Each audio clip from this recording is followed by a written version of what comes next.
ആദരണീയരായ വൈദിക ശ്രേഷ്ഠരെ, 79ാമത് ചെങ്ങന്നൂർ കൺവെൻഷൻ്റെ ഭാരവാഹികളെ, ആത്മീയ സംഘടനാ പ്രവർത്തകരെ, മാതാപിതാക്കളെ, സഹോദരി സഹോദരങ്ങളെ, വാത്സല്യമുള്ള കുഞ്ഞുങ്ങളെ, ദൈവത്തിൻ്റെ മഹാവിനെ കരുണയാൽ 79ാമത് ചെങ്ങന്നൂർ കൺവെൻഷൻ്റെ 3ാമത് സന്ധ്യായോഗത്തിലേക്ക് നാം വന്നുചേർന്നിരിക്കുകയാണ്. കഴിഞ്ഞ 2 ദിവസങ്ങളും ദൈവവചനത്തിൽ നിന്നുകൊണ്ട് അനുഗ്രഹകരമായ ചിന്തകൾ നാം കേൾക്കുകയുണ്ടായി. ഈ സന്ധ്യയും അനുഗ്രഹത്തിൻ്റെതാവട്ടെ എന്ന് പ്രത്യേകമായി നമുക്ക് പ്രാർത്ഥിക്കാം. സഭയെ സംബന്ധിച്ചിടത്തോളം 2 പരിശുദ്ധന്മാർ, പരിശുദ്ധ യോഹന്നാൻ മാബ്ദാന, പരിശുദ്ധ സ്തേഫാനോസ് സഹദ, ഇവരുടെ ഓർമ്മ ദിവസങ്ങളാണ്. സ്തേഫാനോസ് സഹദയുടെ രക്തസാക്ഷി മരണത്തിൻ്റെ ഓർമ്മ പെരുന്നാൾ കൊണ്ടാടുന്ന സമയമാണ്. നമ്മുടെ പിതാക്കന്മാർ ആരിൽ ശരണം വെച്ചോ ആ പിതാക്കന്മാരുടെ ദൈവത്തെ സ്നേഹിപ്പാൻ, ആ ദൈവഹിതം അറിയുവാനാണ് ഈ കൺവെൻഷൻ യോഗം കൊണ്ട് ഇടയാവേണ്ടത്. സ്തേഫാനോസ് സഹദയെക്കുറിച്ചും നമുക്കറിയാം. തൻ്റെ ജീവിതം കൊണ്ട് മാത്രമല്ല, മരണശയ്യ പോലും അതും ഒരു പ്രസംഗപീഠമാക്കിയ പരിശുദ്ധനാണ്. ആളുകളുടെ കൂർത്തുമൂർത്ത കല്ലുകൾ ശരീരത്തിൽ ആഞ്ഞു പതിക്കുമ്പോൾ ഈ ഭൂമിയിൽ നിന്നുകൊണ്ട് സ്വർഗം കണ്ട പിതാവ്, സ്വർഗം തുറന്നത് ഞാൻ കാണുന്നു. നാമൊക്കെ ചിലപ്പോൾ മരണം കഴിഞ്ഞിട്ട് എത്തിച്ചേരുന്ന സ്ഥലമായിട്ട് സ്വർഗത്തെ ചിന്തിക്കുകയും സ്വപ്നം കാണുകയും ചെയ്യുന്നവരാണ്. നമ്മുടെ പിതാക്കന്മാർ ഈ ഭൂമിയിൽ ജീവിച്ചപ്പോൾ തന്നെ സ്വർഗം തുറന്നു കണ്ടു. ആ പിതാവിൻ്റെ ഓർമ്മ പെരുന്നാൾ ദിവസമാണ് ഈ സന്ധ്യ എന്നും നാം ഓർക്കണം.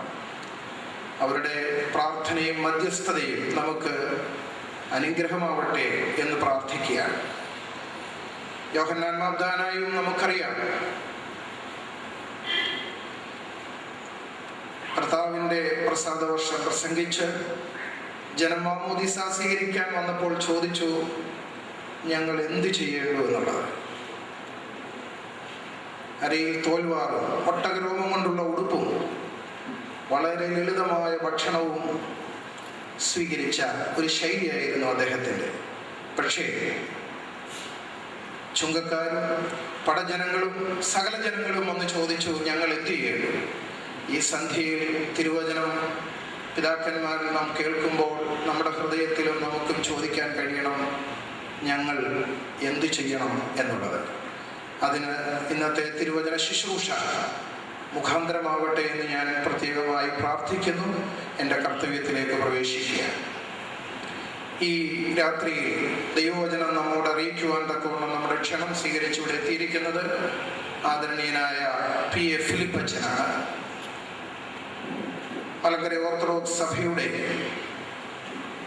മാനവ ശാക്തീകരണ വകുപ്പിൻ്റെ ഡെപ്യൂട്ടി സെക്രട്ടറി ആയിട്ട് അച്ഛൻ നേതൃത്വം നൽകുന്നു. കഴിഞ്ഞ ഏതാനും വർഷങ്ങളായിട്ട് അച്ഛൻ്റെ ചിന്തയിലും പദ്ധതിയിലും ഉദിച്ച ധാരാളം കാര്യങ്ങൾ സഭയിൽ നടപ്പാക്കി വരികയായിരുന്നു. 2 വർഷത്തിന് മുമ്പ് യു-ടേൺ എന്ന് പറഞ്ഞൊരു പദ്ധതി ഉണ്ടായിരുന്നു. അത് സഭയിലെ യുവജനങ്ങളെ, അവരെ ഇന്ന് സ്വാധീനിക്കുന്ന മദ്യത്തിൻ്റെയും മയക്കുമരുന്നിൻ്റെയും ഒക്കെ പിടിയിൽ നിന്ന് ഒരു തിരിച്ചുവരവിലേക്ക് കൊണ്ടുവരുന്നതിൻ്റെ ഒരു പദ്ധതിയായിരുന്നു യു-ടേൺ. 3 മാസ പദ്ധതിയായിട്ട് ആണത് സഭയിൽ അത് ക്രമീകരിച്ചത്. അതിനുശേഷം അദ്ദേഹത്തിൻ്റെ നേതൃത്വത്തിൽ നടപ്പാക്കിയ ഒരു പദ്ധതിയാണ് പതിരാവരുത് ഈ കതിരുകൾ എന്ന് പറഞ്ഞത്. കുഞ്ഞുങ്ങളെ നല്ല ഗുഡ് പേരന്റിങ്ങിനെ കുറിച്ചും ഉള്ള ഒരു അറിവ് സഭയിലേക്ക്, സമൂഹത്തിലേക്ക് നൽകുന്നതിന് വേണ്ടിയായിരുന്നു ആ പദ്ധതി പ്രത്യേകമായി ക്രമീകരിച്ചത്. നമ്മുടെ കുഞ്ഞുങ്ങളൊക്കെ ഇന്ന് ഭവനങ്ങളിൽ കിട്ടേണ്ട സ്നേഹവും കരുതലും കിട്ടാതെ പോകുന്നത് വെച്ചുകൊണ്ട് ജോലി കാര്യങ്ങളിലൊക്കെയുള്ള തിരക്ക് വർദ്ധിച്ച് ആ കാര്യങ്ങൾ പലപ്പോഴും ഉപേക്ഷിക്കുന്ന മാതാപിതാക്കളെ കൂടെ ലക്ഷ്യം വെച്ചുകൊണ്ടാണ് ആ പദ്ധതി നടപ്പാക്കിയത്. ഈ വർഷം ഇപ്പോൾ ക്രമീകരിച്ചിട്ടുള്ള ഒരു പദ്ധതി സ്നേഹത്തണലിൽ ഈ സായാഹ്നം എന്ന് പറഞ്ഞ് വാർദ്ധക്യത്തിലുള്ള ജനങ്ങളെ അവരുടെ കെയർ, അതിനെക്കുറിച്ചുള്ള ഒരു പദ്ധതിയാണ്. ഞാൻ പറഞ്ഞു വന്നത്, അങ്ങനെ സഭയിൽ പുതിയ ചിന്തകൾ, പുതിയ ശൈലികൾ കാലത്തിനനുസരിച്ച് ക്രമീകരിച്ച ഒരു വൈദിക ശ്രേഷ്ഠനാണ് ബഹുമാനപ്പെട്ട PA ഫിലിപ്പച്ചൻ. അച്ഛൻ്റെ നല്ല നേതൃത്വം സഭയിൽ ഇന്ന് അച്ഛനെ ഏൽപ്പിച്ച കാര്യങ്ങൾ ഭംഗിയായി കൊണ്ടുപോകുന്നതിന് അച്ഛൻ പരമാവധി ശ്രമിച്ചിട്ടുള്ള ഒരു വൈദികനാണ്. പഠനകാലയളവ് മുതലേ എനിക്ക് അച്ഛനെ നന്നായിട്ടറിയാം. പെരുന്നാട് ബഥനി ഇടവക അംഗമാണ് ബഹുമാനപ്പെട്ട അച്ഛൻ. മലങ്കര സഭയുടെ സന്യാസ പ്രസ്ഥാനത്തിന്റെ ഒരു ശക്തി കേന്ദ്രമാണല്ലോ പെരുന്നാട് എന്ന് പറയുന്നത്. ആ ഇടവക അംഗമാണ് ബഹുമാനപ്പെട്ട അച്ഛൻ. സെക്യുലർ വിദ്യാഭ്യാസത്തിലൊക്കെ അച്ഛൻ പോസ്റ്റ് ഗ്രാജുവേഷനിൽ MA എക്കണോമിക്സിൽ റാങ്ക് ഹോൾഡറാണ്. MA ലിറ്ററേച്ചറിൽ അച്ഛൻ റാങ്ക് ഹോൾഡറാണ്. അതിനുശേഷം സെമിനാരിയിൽ വന്ന് അച്ഛൻ BD പരീക്ഷയിൽ സറാങ്കൂറിൻ്റെ പരീക്ഷയും റാങ്കോടെ കരസ്ഥമാക്കി. അങ്ങനെ പഠനത്തിൽ ഉന്നതമായ നിലവാരം പുലർത്തുന്ന ഒരു വൈദികനാണ്. ഇന്നും അച്ഛൻ പഠന കാര്യങ്ങൾ തുടർന്നുകൊണ്ടേയിരിക്കുന്നു എന്നുള്ളതും സന്തോഷത്തോടെ ഈ സമയത്ത് ഓർക്കുന്നു. ഡൽഹി ഭദ്രാസന സെക്രട്ടറി ആയിട്ട് അച്ഛൻ സ്തുത്യർഹമായ സേവനം അനുഷ്ഠിച്ചിട്ടുണ്ട്. ദുബൈയിലായിരിക്കുന്ന സമയത്ത് മലങ്കര സഭയുടെ പിതാക്കന്മാർ മലങ്കര സഭയിൽ അവരുടെ പ്രവർത്തനങ്ങളെ പരിചയപ്പെടുത്തിക്കൊണ്ട് മലങ്കരയുടെ മണിത്തേരിൽ എന്ന് പറഞ്ഞ മനോഹരമായ ഒരു ഡോക്യുമെന്ററി അച്ഛൻ തയ്യാറാക്കിയിരുന്നു. അങ്ങനെ അച്ഛൻ്റെ കർമ്മപഥം വളരെ വിശാലമായി ഉണ്ടായിരുന്നു. പിരമിഡ് എഞ്ചിനീയറിംഗ് കോളേജിൻ്റെ നേതൃത്വവും അച്ഛൻ വഹിച്ചിരുന്നു എന്നുള്ളതും സന്തോഷത്തോടെ ഓർക്കുന്നു. ദൈവവചന ശുശ്രൂഷ വളരെ അനുഗ്രഹകരമായി അച്ഛൻ സഭയിൽ നടത്തി വരുന്നു. ബഹുമാനപ്പെട്ട അച്ഛനെ ഈ സന്ധ്യയിൽ തിരുവചന പ്രഘോഷണത്തിനായി എല്ലാവരുടെയും നാമത്തിൽ സ്വാഗതം ചെയ്യുന്നു. ബഹുമാനപ്പെട്ട ജോൺ മാത്യു അച്ഛൻ, ബഹുമാനപ്പെട്ട ജിജി അച്ഛൻ നമ്മുടെ ഇടവകാംഗമാണ്. രണ്ടുപേരുടെയും സാന്നിധ്യവും നേതൃത്വവും നമുക്കുണ്ട്. അവരുടെയൊക്കെ പള്ളിയിൽ ഈ സമയത്ത് പെരുന്നാളുകളും കൺവെൻഷനുകളും ഒക്കെ ഉണ്ടെങ്കിലും ഇവിടെ നടത്തപ്പെടുന്ന ഈ കൺവെൻഷനിൽ അവരുടെ ആലോചനയും ഉപദേശവും സാന്നിധ്യവും പ്രാർത്ഥനയും ഉള്ളത് ഒരു വലിയ ശക്തിയാണ്. ബഹുമാനപ്പെട്ട ജോൺ മാത്യു അച്ഛനെയും അതുപോലെ ജിജി വർഗീസ് അച്ഛനെയും വളരെ സന്തോഷത്തോടെ സ്വാഗതം ചെയ്യുന്നു. വന്നുചേർന്നിട്ടുള്ള എല്ലാ പ്രിയപ്പെട്ടവരെയും ദൈവവചന കേൾവിക്കായി സ്വാഗതം ചെയ്തുകൊണ്ട് ഞാൻ എൻ്റെ വാക്കുകളെ നിർത്തുന്നു. ബഹുമാനപ്പെട്ട അച്ഛനെ വചന ശുശ്രൂഷയ്ക്കായി സാദരം ക്ഷണിക്കുകയും ചെയ്യുന്നു.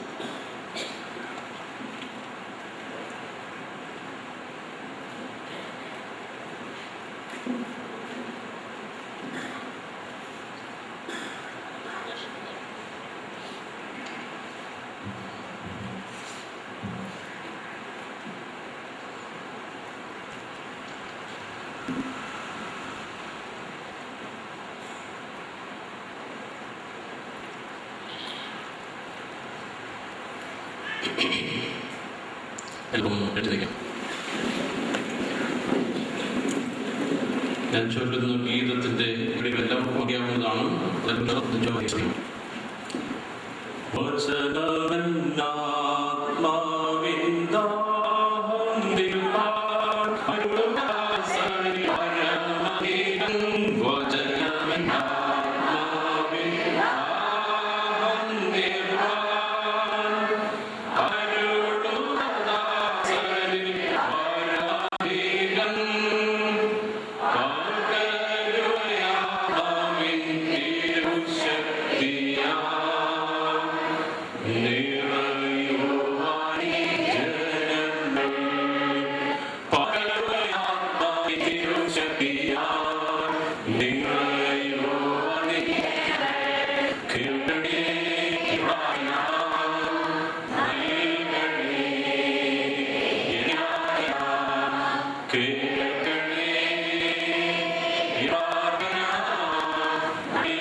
വചനങ്ങളെ ശ്രദ്ധിക്കുവാനും നിനക്ക് സ്തോത്രഗാനം പാടുവാനും അടിയുടെ ഓരോരുത്തരുടെ അവിടുന്ന് ചെയ്ത അത്ഭുത കാര്യങ്ങളെ ധ്യാനിക്കുവാനും ഈ അവസരവും ഈ സമയവും ഞങ്ങൾ വിളിക്കാൻ ചെയ്യുന്നു.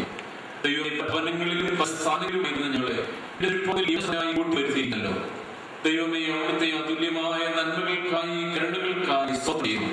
ഞങ്ങളാരും ഒന്നുമല്ലാത്ത അവസരങ്ങൾ ആർക്കും ഒന്നുമില്ലാതിരുന്ന വേളയിൽ അവിടെ ഞങ്ങൾ സ്നേഹം ആയുസ്സോടെ ആരോഗ്യത്തോടെ നന്മകളോടെ ഹൃദയത്തിന്റെയും മനസ്സിന്റെയും സമാധാനത്തോടെ തിരുസന്നിധിയിൽ ഇരിപ്പാതക്കണം ഈ സന്ധ്യയിൽ സ്തോത്രം. കർത്താവേ, അല്പസമയം അവിടുത്തെ പാലിരിക്കട്ടെ. നിങ്ങളോട് സാധിക്കണമേ. മനോജ്ഞ വഴികൾ ശ്രദ്ധിപ്പാൻ തക്കവണ്ണം ഞങ്ങളുടെ ഹൃദയങ്ങളെ അവിടുന്ന് തുറക്കണമേ. ദൈവമായ കർത്താവേ, പാപത്തിന്റെ അന്ധകാരത്തിൽ നഷ്ടപ്പെട്ടു പോയിരിക്കുന്ന ഞങ്ങളുടെ ജീവിതങ്ങളെ പുനരുദ്ധരിക്കുവാനും പുനരാവിഷ്കരിക്കുവാനും ഈ സന്ധിയിൽ ഞങ്ങൾക്കിടയാകണമേ. ദൈവമേ, ഞങ്ങൾ കേൾക്കുന്ന വചനങ്ങളൊക്കെ അടികളുടെ ഹൃദയത്തിൽ ശരിയായി പ്രവർത്തിപ്പാൻ തക്കവണ്ണം അവിടുത്തെ പരിശുദ്ധാത്മാവ് ഞങ്ങളിൽ പരിവർത്തിക്കണമേ. ദൈവമായ കർത്താവേ, ഈ ഇടവകയും ഇതിനെ നയിക്കുന്ന നിന്റെ ശുശ്രൂഷകനായ ബഹുമാനപ്പെട്ട അച്ഛനെയും ഇതിന് സേവനം ചെയ്യുന്ന എല്ലാ മക്കളെയും പ്രത്യേകം ഓർത്ത് പ്രാർത്ഥിക്കുന്നു. അനുഗ്രഹിച്ചു വാഴ്ത്തണമേ. ദൈവമേ, ഈ പ്രദേശത്തിന് അനുഗ്രഹമായും അലങ്കാരമായും ഈ ഇടവകയെ അവിടുന്ന് നിലനിർത്തണമേ. ഞങ്ങളിലൂടെ നിന്നെ കാണുവാനും നിന്നെ അറിയുവാനും തക്കോണം ഈ പ്രദേശത്തിന് ഇടയാകണമേ. ദൈവമായ കർത്താവേ, പ്രാർത്ഥന ആഗ്രഹിക്കുന്ന എല്ലാ വിഷയങ്ങളെയും ഞങ്ങൾ ഓർക്കുന്നു. രോഗികളെ, ദുഃഖിതരെ, ഭാരത്തിൽ കഴിയുന്നവരെ, തേങ്ങലുള്ള ഹൃദയവുമായി വന്നിരിക്കുന്നവരെ എല്ലാം ഓർക്കുന്നു. കർത്താവേ, അവിടുത്തെ ആശ്വാസം കൽപ്പിക്കണമേ. ഈ രാത്രി അടിയങ്ങളോട് കൂടെ ഉണ്ടായിരിക്കണമേ. ദിവ്യമായതിന്റെ ശബ്ദം ഞങ്ങളെ കേൾപ്പിക്കണമേ. ഞങ്ങളുടെ വാങ്ങിപ്പോയവരെ പുണ്യപ്പെടുത്തണമേ. മഹത്വവും മാനവും അവിടുന്ന് തന്നെ എടുത്തുകൊള്ളണമേ. നിനക്കും നിന്റെ ഏകജാതനും പരിശുദ്ധാത്മാവിനും സ്തുതിയും സ്തോത്രവും സമർപ്പിക്കുവാനായിട്ട് തന്നെ. ആമേൻ. എല്ലാവർക്കും ഇരിക്കാം.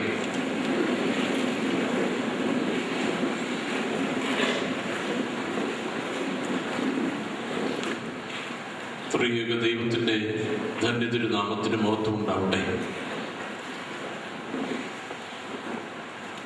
എനിക്ക് എത്രയും പ്രിയപ്പെട്ട ഈ ഇടവകയുടെ വികാരി ബഹുമാനപ്പെട്ട വർഗീസ് ചാക്കോ അച്ഛൻ ഓർമ്മിപ്പിച്ചതുപോലെ ഞങ്ങൾ വളരെ അധികം വർഷങ്ങളിലെ സൗഹൃദം കാത്തു സൂക്ഷിക്കുന്നവരാണ്. അതുപോലെ ഇന്ന് ഈ യോഗത്തിൽ സന്നിഹിതരായി നമ്മെ അനുഗ്രഹിക്കുന്ന ഈ പ്രദേശത്തിലെ അനുഗ്രഹീതരായ പട്ടക്കാർ ബഹുമാനപ്പെട്ട ജിജി വർഗീസ് അച്ഛൻ, ജോൺ മാത്യു അച്ഛൻ, സാജു അച്ഛൻ, ഈ അച്ഛന്മാരെ പ്രത്യേകമായിട്ട് ഈ യോഗത്തിലേക്ക് ഞാൻ ദൈവനാമത്തിൽ സ്വാഗതം ചെയ്യുന്നു. അതോടൊപ്പം എന്നെ കേൾക്കുവാനായി ഇവിടെ ഇരിക്കുന്ന നിങ്ങളെ ഓരോരുത്തരെയും ദൈവത്തിൻ്റെ തിരുസന്നിധിയിൽ സമർപ്പിച്ച് പ്രാർത്ഥിക്കുകയും ചെയ്യുന്നു. വാത്സല്യമുള്ളവരെ, നമ്മൾ ഒരു പുതിയ വർഷത്തിൻ്റെ ഒരു വലിയ ആഘോഷം നടത്തിയിട്ടിരിക്കുകയാണ്. പുതിയ വർഷത്തിന്റെ 1-ാം ആഴ്ച അവസാനിക്കുന്ന ദിവസമാണ്. അതല്ലെങ്കിൽ ഒരു പുതിയ ആഴ്ച ഇനി തുടങ്ങാൻ പോകുന്ന ദിവസമാണ്. ജീവിതത്തിൽ ഒട്ടേറെ പുതുമകൾ ഉണ്ടാക്കണമെന്നും ജീവിതത്തെ കുറെ കൂടെ നന്നാക്കണമെന്നും പുനർനിർമ്മിക്കണമെന്നും ഒക്കെയുള്ള ആഗ്രഹങ്ങളും ആ ദിശയിലുള്ള പരിശ്രമങ്ങളും ചിലതൊക്കെ നടത്തിക്കൊണ്ടിരിക്കുന്ന സമയമാണിപ്പോൾ. അതോടൊപ്പം തന്നെ ഇന്ന് സഭയുടെ 1-ാമത്തെ സഹതായെ ഓർക്കുന്ന ദിവസമാണ്. ശമാശന്മാരിൽ പ്രധാനിയും സഹദേന്മാരിൽ മുമ്പനുമായ പരിശുദ്ധനും മഹത്വമുള്ളവനുമായ മാർ സ്തേഫാനോസിനെ ഓർക്കുന്ന ദിവസമാണ്. അദ്ദേഹത്തിന്റെ രക്തസാക്ഷിത്വത്തിന്റെ സ്മരണയെ നമ്മൾ കൊണ്ടാടുകയും ആ മധ്യസ്ഥതയിൽ അഭയം പ്രാപിക്കുകയും ചെയ്യുന്ന ദിവസം കൂടെയാണ്. സ്തേഫാനോസിനെ ഓർക്കുമ്പോൾ അപ്പോസ്തല പ്രവൃത്തികൾ 7-ാം അധ്യായത്തിലെ ആ മർമ്മഭേദകമായ സംഭവം നമ്മുടെ മനോമുഖരങ്ങളിലേക്ക് വരണം. നൂറുകണക്കിന് ആളുകൾ കല്ലുമായി നിൽക്കുകയാണ്. യഥാർത്ഥത്തിൽ വേണ്ടാത്തതൊന്നും പ്രവർത്തിക്കാതെ യേശുക്രിസ്തുവിന്റെ നിർമ്മല സുവിശേഷം ജനമധ്യ പ്രസരിപ്പിക്കുവാൻ പരിശ്രമിച്ച നിഷ്കളങ്കനായ ഒരു യുവാവിനെ എറിയുവാൻ നൂറുകണക്കിന് ആളുകൾ കല്ലുവേന്തി നിൽക്കുന്ന ദാരുണമായ ഒരു കാഴ്ചയാണ് നാം ഇന്ന് കാണേണ്ടത്. നാം വിശ്വാസ പ്രമാണം ചൊല്ലുമ്പോൾ അതിന്റെ 2-ാം ഖണ്ഡികയുടെ അവസാന ഭാഗത്ത് ചൊല്ലുന്നുണ്ട്, ഉയിർത്തെഴുന്നേറ്റ് സ്വർഗത്തിലേക്ക് കരേറി തന്റെ പിതാവിന്റെ വലതുഭാഗത്ത് ഇരുന്നവനും ജീവനുള്ളവരെയും മരിച്ചവരെയും വിധിപ്പാൻ തന്റെ വലിയ മഹത്വത്തോടെ ഇനി വരുവാനിരിക്കുന്നവനുമായ യേശുമിശിഹാ കർത്താവിൽ ഞങ്ങൾ വിശ്വസിക്കുന്നു എന്ന് പറയുന്നു. കർത്താവിനെ പറ്റി, പ്രത്യേകിച്ചും കർത്താവിന്റെ ഇന്നത്തെ അവസ്ഥയെ പറ്റി ചിന്തിക്കുകയും ധ്യാനിക്കുകയും ചെയ്യുന്ന എല്ലാ സ്ഥലങ്ങളിലും നാം പ്രത്യേകം ഓർക്കാറുള്ളത് പിതാവിന്റെ വലതുഭാഗത്ത് ഇരിക്കുന്നവനായ പുത്രൻ തമ്പുരാൻ എന്നാണ്. എന്നാൽ വേദപുസ്തകത്തിൽ ഒരേ ഒരു സ്ഥാനത്ത് മാത്രം കർത്താവ് നിൽക്കുന്നതായി പറയുന്നുണ്ട്. അത് ഈ സ്തേഫാനോസ് സഹോദരനെ കല്ലെറിയുന്ന സമയത്താണ്. അത് അപ്പോസ്തല പ്രവൃത്തികൾ 7-ാം അധ്യായത്തിൽ നിങ്ങൾക്ക് വായിക്കാം. അപ്പോസ്തല പ്രവൃത്തികൾ 7-ാം അധ്യായത്തിന്റെ 56-ാം വാക്യം, ഇതാ സ്വർഗം തുറന്നിരിക്കുന്നതും മനുഷ്യപുത്രൻ ദൈവത്തിന്റെ വലതുഭാഗത്ത് നിൽക്കുന്നതും ഞാൻ കാണുന്നു എന്ന് അവൻ ഉറക്കെ നിലവിളിച്ചു. നമ്മുടെ വിശ്വാസ സംഹിതകളിലും നമ്മുടെ ചരിത്രങ്ങളിലും നാം എവിടെയൊക്കെ കർത്താവിന്റെ ഇന്നത്തെ സ്ഥിതിയെ പറ്റി പഠിക്കുകയും ചിന്തിക്കുകയും ചെയ്യുന്നുണ്ടോ, അവിടെ എല്ലാം നാം പഠിക്കുന്നത് കർത്താവ് പിതാവാം ദൈവത്തിന്റെ വലതുഭാഗത്ത് ഇരിക്കുന്നു എന്നാണ്. എന്നാൽ ഈ ഒറ്റ ഇൻസ്റ്റൻസിൽ മാത്രം കർത്താവ് നിൽക്കുന്നു എന്ന് പറയുന്നു. അത് തന്റെ പ്രിയനായ സ്തേഫാനോസിനെ കല്ലെറിയുന്ന വേളയിലാണ്. എന്തുകൊണ്ടാണ് നിൽക്കുന്നത്? ഇംഗ്ലീഷിൽ ഒരു വാക്കുണ്ട്, സ്റ്റാൻഡിങ് ഒവേഷൻ എന്ന് പറയുന്നൊരു വാക്കുണ്ട്. ഒരാള് ഒരു വളരെ അമാനുഷികമായ എന്തെങ്കിലും കാര്യങ്ങൾ ചെയ്യുമ്പോൾ, അതല്ലെങ്കിൽ ഒരു റെക്കോർഡ് നേട്ടം ഉണ്ടാക്കുമ്പോൾ, സച്ചിൻ തെണ്ടുൽക്കറിനെ പോലെയുള്ള ക്രിക്കറ്റിലെ ദൈവങ്ങളൊക്കെ സെഞ്ചുറി അടിച്ച് അങ്ങനെ വിലസുമ്പോൾ സാധാരണ ഗ്യാലറിയിൽ ഇരിക്കുന്നവരെല്ലാവരും ഒന്ന് എഴുന്നേറ്റ് നിന്ന് കൈയടിക്കും. അതിനാണ് സ്റ്റാൻഡിങ് ഒവേഷൻ എന്ന് പറയുന്നത്. കാരണം അവർ മറ്റൊരാളെ കൊണ്ട് സാധിക്കാനൊക്കാത്ത വൻകാര്യം സാധിക്കുന്നു എന്നുള്ള അവസ്ഥയിലാണ് അങ്ങനെയൊരു എഴുന്നേറ്റ് നിന്ന് മാനിക്കുന്നത്.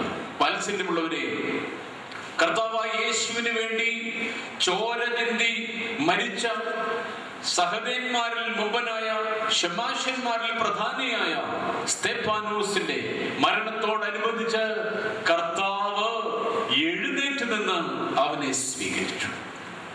ഈ വലിയ അനുഗ്രഹീതമായ കാഴ്ചയാണ് നാം സ്വർഗത്തിൽ കാണുന്നത്. സ്തേഫാനോസിനെ ഓർക്കുമ്പോൾ കേവലം ഒരുത്തനെ കല്ലെറിഞ്ഞു കൊന്നു എന്ന് മാത്രമല്ല, ആ ഒറ്റ ഇൻസ്റ്റൻസിൽ അവനെ സ്വീകരിച്ചു എന്ന് നാം ഓർക്കണം. അത്രമാത്രം മഹത്വകരമായ ഒരു സന്നിധിയിലാണ് നാം ഇന്നിരിക്കുന്നത് എന്ന് ഞാൻ ആമുഖത്തിൽ ഓർമ്മിപ്പിക്കട്ടെ. കുറച്ചു സമയത്തെ നമ്മുടെ ചിന്തയ്ക്കായിട്ട് ഞാൻ വേർതിരിക്കുന്ന വിശുദ്ധ വേദഭാഗം വിശുദ്ധ യോഹന്നാന്റെ സുവിശേഷം 5-ാം അധ്യായത്തിന്റെ 6-ാം വാക്യത്തിന്റെ അവസാന ഭാഗം. അവൻ കിടക്കുന്നത് യേശു കണ്ടു, ഇങ്ങനെ ഏറിയ കാലമായിരിക്കുന്നു എന്നറിഞ്ഞു. നിനക്ക് സൗഖ്യമാകുവാൻ മനസ്സുണ്ടോ എന്ന് അവനോട് ചോദിച്ചു. ഒന്നുകൂടെ വായിക്കാം. യോഹന്നാന്റെ സുവിശേഷം 5-ാം അധ്യായത്തിന്റെ 6-ാം വാക്യമാണ്. അവൻ കിടക്കുന്നത് യേശു കണ്ടു, ഇങ്ങനെ ഏറിയ കാലമായിരിക്കുന്നു എന്ന് അറിഞ്ഞു. നിനക്ക് സൗഖ്യമാകാൻ മനസ്സുണ്ടോ എന്ന് അവനോട് ചോദിച്ചു. ഒരു പുതുവത്സരത്തിന്റെ ആരംഭത്തിൽ നമ്മുടെ ഹൃദയങ്ങളോട് കർത്താവ് വളരെ മധുരമായി ചോദിക്കുന്ന ഒരു ചോദ്യമാണ്: നിനക്ക് നന്നാകാൻ മനസ്സുണ്ടോ? ഈ വർഷമെങ്കിലും നിനക്ക് നന്നായി ഒരു ക്രിസ്തീയ ജീവിതം തുടരുവാൻ അല്ലെങ്കിൽ തുടങ്ങുവാൻ സാധിക്കുമോ? അതിന് നിനക്ക് മനസ്സുണ്ടോ? യേശുവിന്റെ കുറിക്കുകൊള്ളുന്ന ചോദ്യം ഇന്ന് നമ്മുടെ കർണപുടങ്ങളിലും നമ്മുടെ മനസ്സുകളിലും തിളച്ചു നിൽപ്പാൻ തക്കവണ്ണം ഇടയാവണം. നിനക്ക് നന്നാവാൻ മനസ്സുണ്ടെങ്കിൽ ഇതാകുന്നു രക്ഷാദിവസം, ഇതാകുന്നു സുപ്രസാദകാലം. അതിനായിട്ട് ഒരുങ്ങുവാൻ, യേശുവിന് വേണ്ടി നമ്മുടെ ജീവിതത്തെ സമർപ്പിക്കുവാൻ, ഇനിയുള്ള കാലഘട്ടം എന്റെ യേശുവിന് വേണ്ടി പൂർണ്ണമായിട്ടും ജീവിക്കുവാൻ നമ്മെ തന്നെ ഒന്ന് ഒരുക്കുവാനുള്ള അവസരമായി ഇതിനെ വേർതിരിക്കണം എന്ന് ഞാൻ ഓർമ്മിപ്പിക്കട്ടെ. ഈ സംഭവം എന്താണെന്ന് നിങ്ങൾക്കറിയാം. നമ്മുടെ കർത്താവായ യേശു യെരുശലേം ദേവാലയത്തിനോട് അടുത്തുള്ള ബെഥസ്ത എന്ന കുളത്തിന്റെ കരയിൽ നിൽക്കുകയാണ്. ബെഥസ്ത കുളത്തിന്റെ കാര്യം പറഞ്ഞാൽ അത് വളരെയധികം പ്രത്യേകതകളുള്ള ഒരു കുളമാണ്. അവിടെ അത്ഭുതകരമായ ചില സംഗതികൾ നടന്നുകൊണ്ടിരിക്കുന്ന കാലമാണിത്. നാനാ രോഗങ്ങൾ, വ്യാധികൾ ബാധിച്ചവരൊക്കെ വന്ന് ഈ കുളത്തിന്റെ കരയിൽ കിടക്കുകയാണ്. അതിന്റെ കാരണമൊക്കെ അവിടെ എഴുതിയിട്ടുണ്ട്. ഞാൻ ഓടിച്ചത് വായിക്കാം. യെരുശലേമിൽ ആട്ടുവാതിൽക്കൽ ബെഥസ്ത എന്ന എബ്രായ പേരുള്ള ഒരു കുളം ഉണ്ട്. അതിന് 5 മണ്ഡപമുണ്ട്. അവയിൽ വ്യാധിക്കാർ, കുരുടർ, മുടന്തർ, ക്ഷയരോഗികൾ ഇങ്ങനെ വലിയൊരു കൂട്ടം വെള്ളത്തിന്റെ ഇളക്കം കാത്തുകൊണ്ട് കിടന്നിരുന്നു. അതത് സമയത്ത് ഒരു ദൂതൻ കുളത്തിൽ ഇറങ്ങി വെള്ളം കലക്കും. വെള്ളം കലങ്ങിയ ശേഷം ആദ്യം ഇറങ്ങുന്നവൻ ഏത് വ്യാധി പിടിച്ചവനായിരുന്നാലും അവന് സൗഖ്യം വരും. എന്നാൽ 38 ആണ്ട് രോഗം പിടിച്ചു കിടന്ന ഒരു മനുഷ്യൻ അവിടെ ഉണ്ടായിരുന്നു. അവൻ കിടക്കുന്നത് യേശു കണ്ടു. അങ്ങനെ ഏറിയ കാലമായിരിക്കുന്നു എന്നറിഞ്ഞു. നിനക്ക് സൗഖ്യമാകാൻ മനസ്സുണ്ടോ എന്ന് അവനോട് ചോദിച്ചു. രോഗി അവനോട്, യജമാനനെ, വെള്ളം കലങ്ങുമ്പോൾ എന്നെ കുളത്തിൽ ആക്കുവാൻ എനിക്കാരും ഇല്ല എന്നവൻ പറഞ്ഞു. ഞാൻ തന്നെ ചെല്ലുമ്പോൾ മറ്റൊരുത്തൻ എനിക്ക് മുമ്പായി ഇറങ്ങുന്നു എന്ന് ഉത്തരം പറഞ്ഞു. യേശു അവനോട്, എഴുന്നേറ്റ് നിന്റെ കിടക്ക എടുത്ത് നടക്കുക എന്ന് പറഞ്ഞു. ഉടനെ ആ മനുഷ്യൻ സൗഖ്യമായി കിടക്ക എടുത്ത് നടന്നു. ഈ സംഭവം വായിച്ചപ്പോൾ നിങ്ങൾക്ക് ഇതിന്റെ ആ പശ്ചാത്തലം മനസ്സിലായി. യേശു കുളക്കരയിൽ നിൽക്കുകയാണ്. ബെഥസ്ത എന്ന കുളം യെരുശലേം ദേവാലയത്തിനോട് അടുത്ത ഒരു ഭാഗത്തുള്ള ഒരു കുളമാണ്. ആ കുളത്തിന് 5 മണ്ഡപങ്ങളുണ്ട്. ആ കുളത്തിൽ നിന്ന് യെരുശലേം ദേവാലയത്തിലേക്ക് പ്രവേശിക്കാനുള്ള വഴികളുണ്ട്. അതിൽ ആടുവാതിൽ എന്ന ഒരു വാതിലാണ് കർത്താവ് നിൽക്കുന്നത്. ആടുവാതിൽ എന്ന് പറഞ്ഞാൽ യെരുശലേം ദേവാലയത്തിൽ ബലി കഴിക്കുവാനായി ആടിനെ കൊണ്ടുപോകുമ്പോൾ അതിനെ ശുദ്ധി ചെയ്ത് കൊണ്ടുപോകത്തക്കവണ്ണം, അതിനെ കുളിപ്പിച്ച് വൃത്തിയാക്കി കൊണ്ടുപോകത്തക്കവണ്ണം ഈ കുളത്തിന്റെ മണ്ഡപമാണ് ഈ ആടുവാതിൽ എന്ന് പറയുന്നത്. അപ്പോ ബലി കഴിക്കാനായി ഈ യെരുശലേം ദേവാലയത്തിലേക്ക് കൊണ്ടുപോകുന്ന ആടുകളെ ശുദ്ധിയാക്കുവാൻ ഈ കുളത്തിന്റെ വലിയ ഒരു ഭാഗം അതിനായിട്ട് മാറ്റി വെച്ചിരിക്കുകയാണ്. അങ്ങനെ ഈ ആട്ടുവാതിൽക്കൽ കർത്താവ് നിൽക്കുമ്പോഴാണ് ഈ സംഭവം നടക്കുന്നത്. 1000കണക്കിന് രോഗികൾ വന്ന് കിടക്കുകയാണ്. എന്തിനാ കിടക്കുന്നത്? ഈ വെള്ളത്തിന് അത്ഭുതകരമായ ചില സിദ്ധിവിശേഷങ്ങളുണ്ട്. ഈ വെള്ളം ഇടയ്ക്കിടയ്ക്ക് കലങ്ങും. അതിനെപ്പറ്റി പറയുന്നത് ഒരു ഐതിഹ്യമാണ്. അതുകൊണ്ടാണ് നിങ്ങൾ ആ ബൈബിൾ വാക്യങ്ങൾ ശ്രദ്ധിച്ചു നോക്കുമ്പോൾ അറിയാം, ചില ഭാഗങ്ങളിൽ അത് ബ്രാക്കറ്റിലാണ് ഇട്ടേക്കുന്നത്. അതൊരു ഐതിഹ്യമാണ്.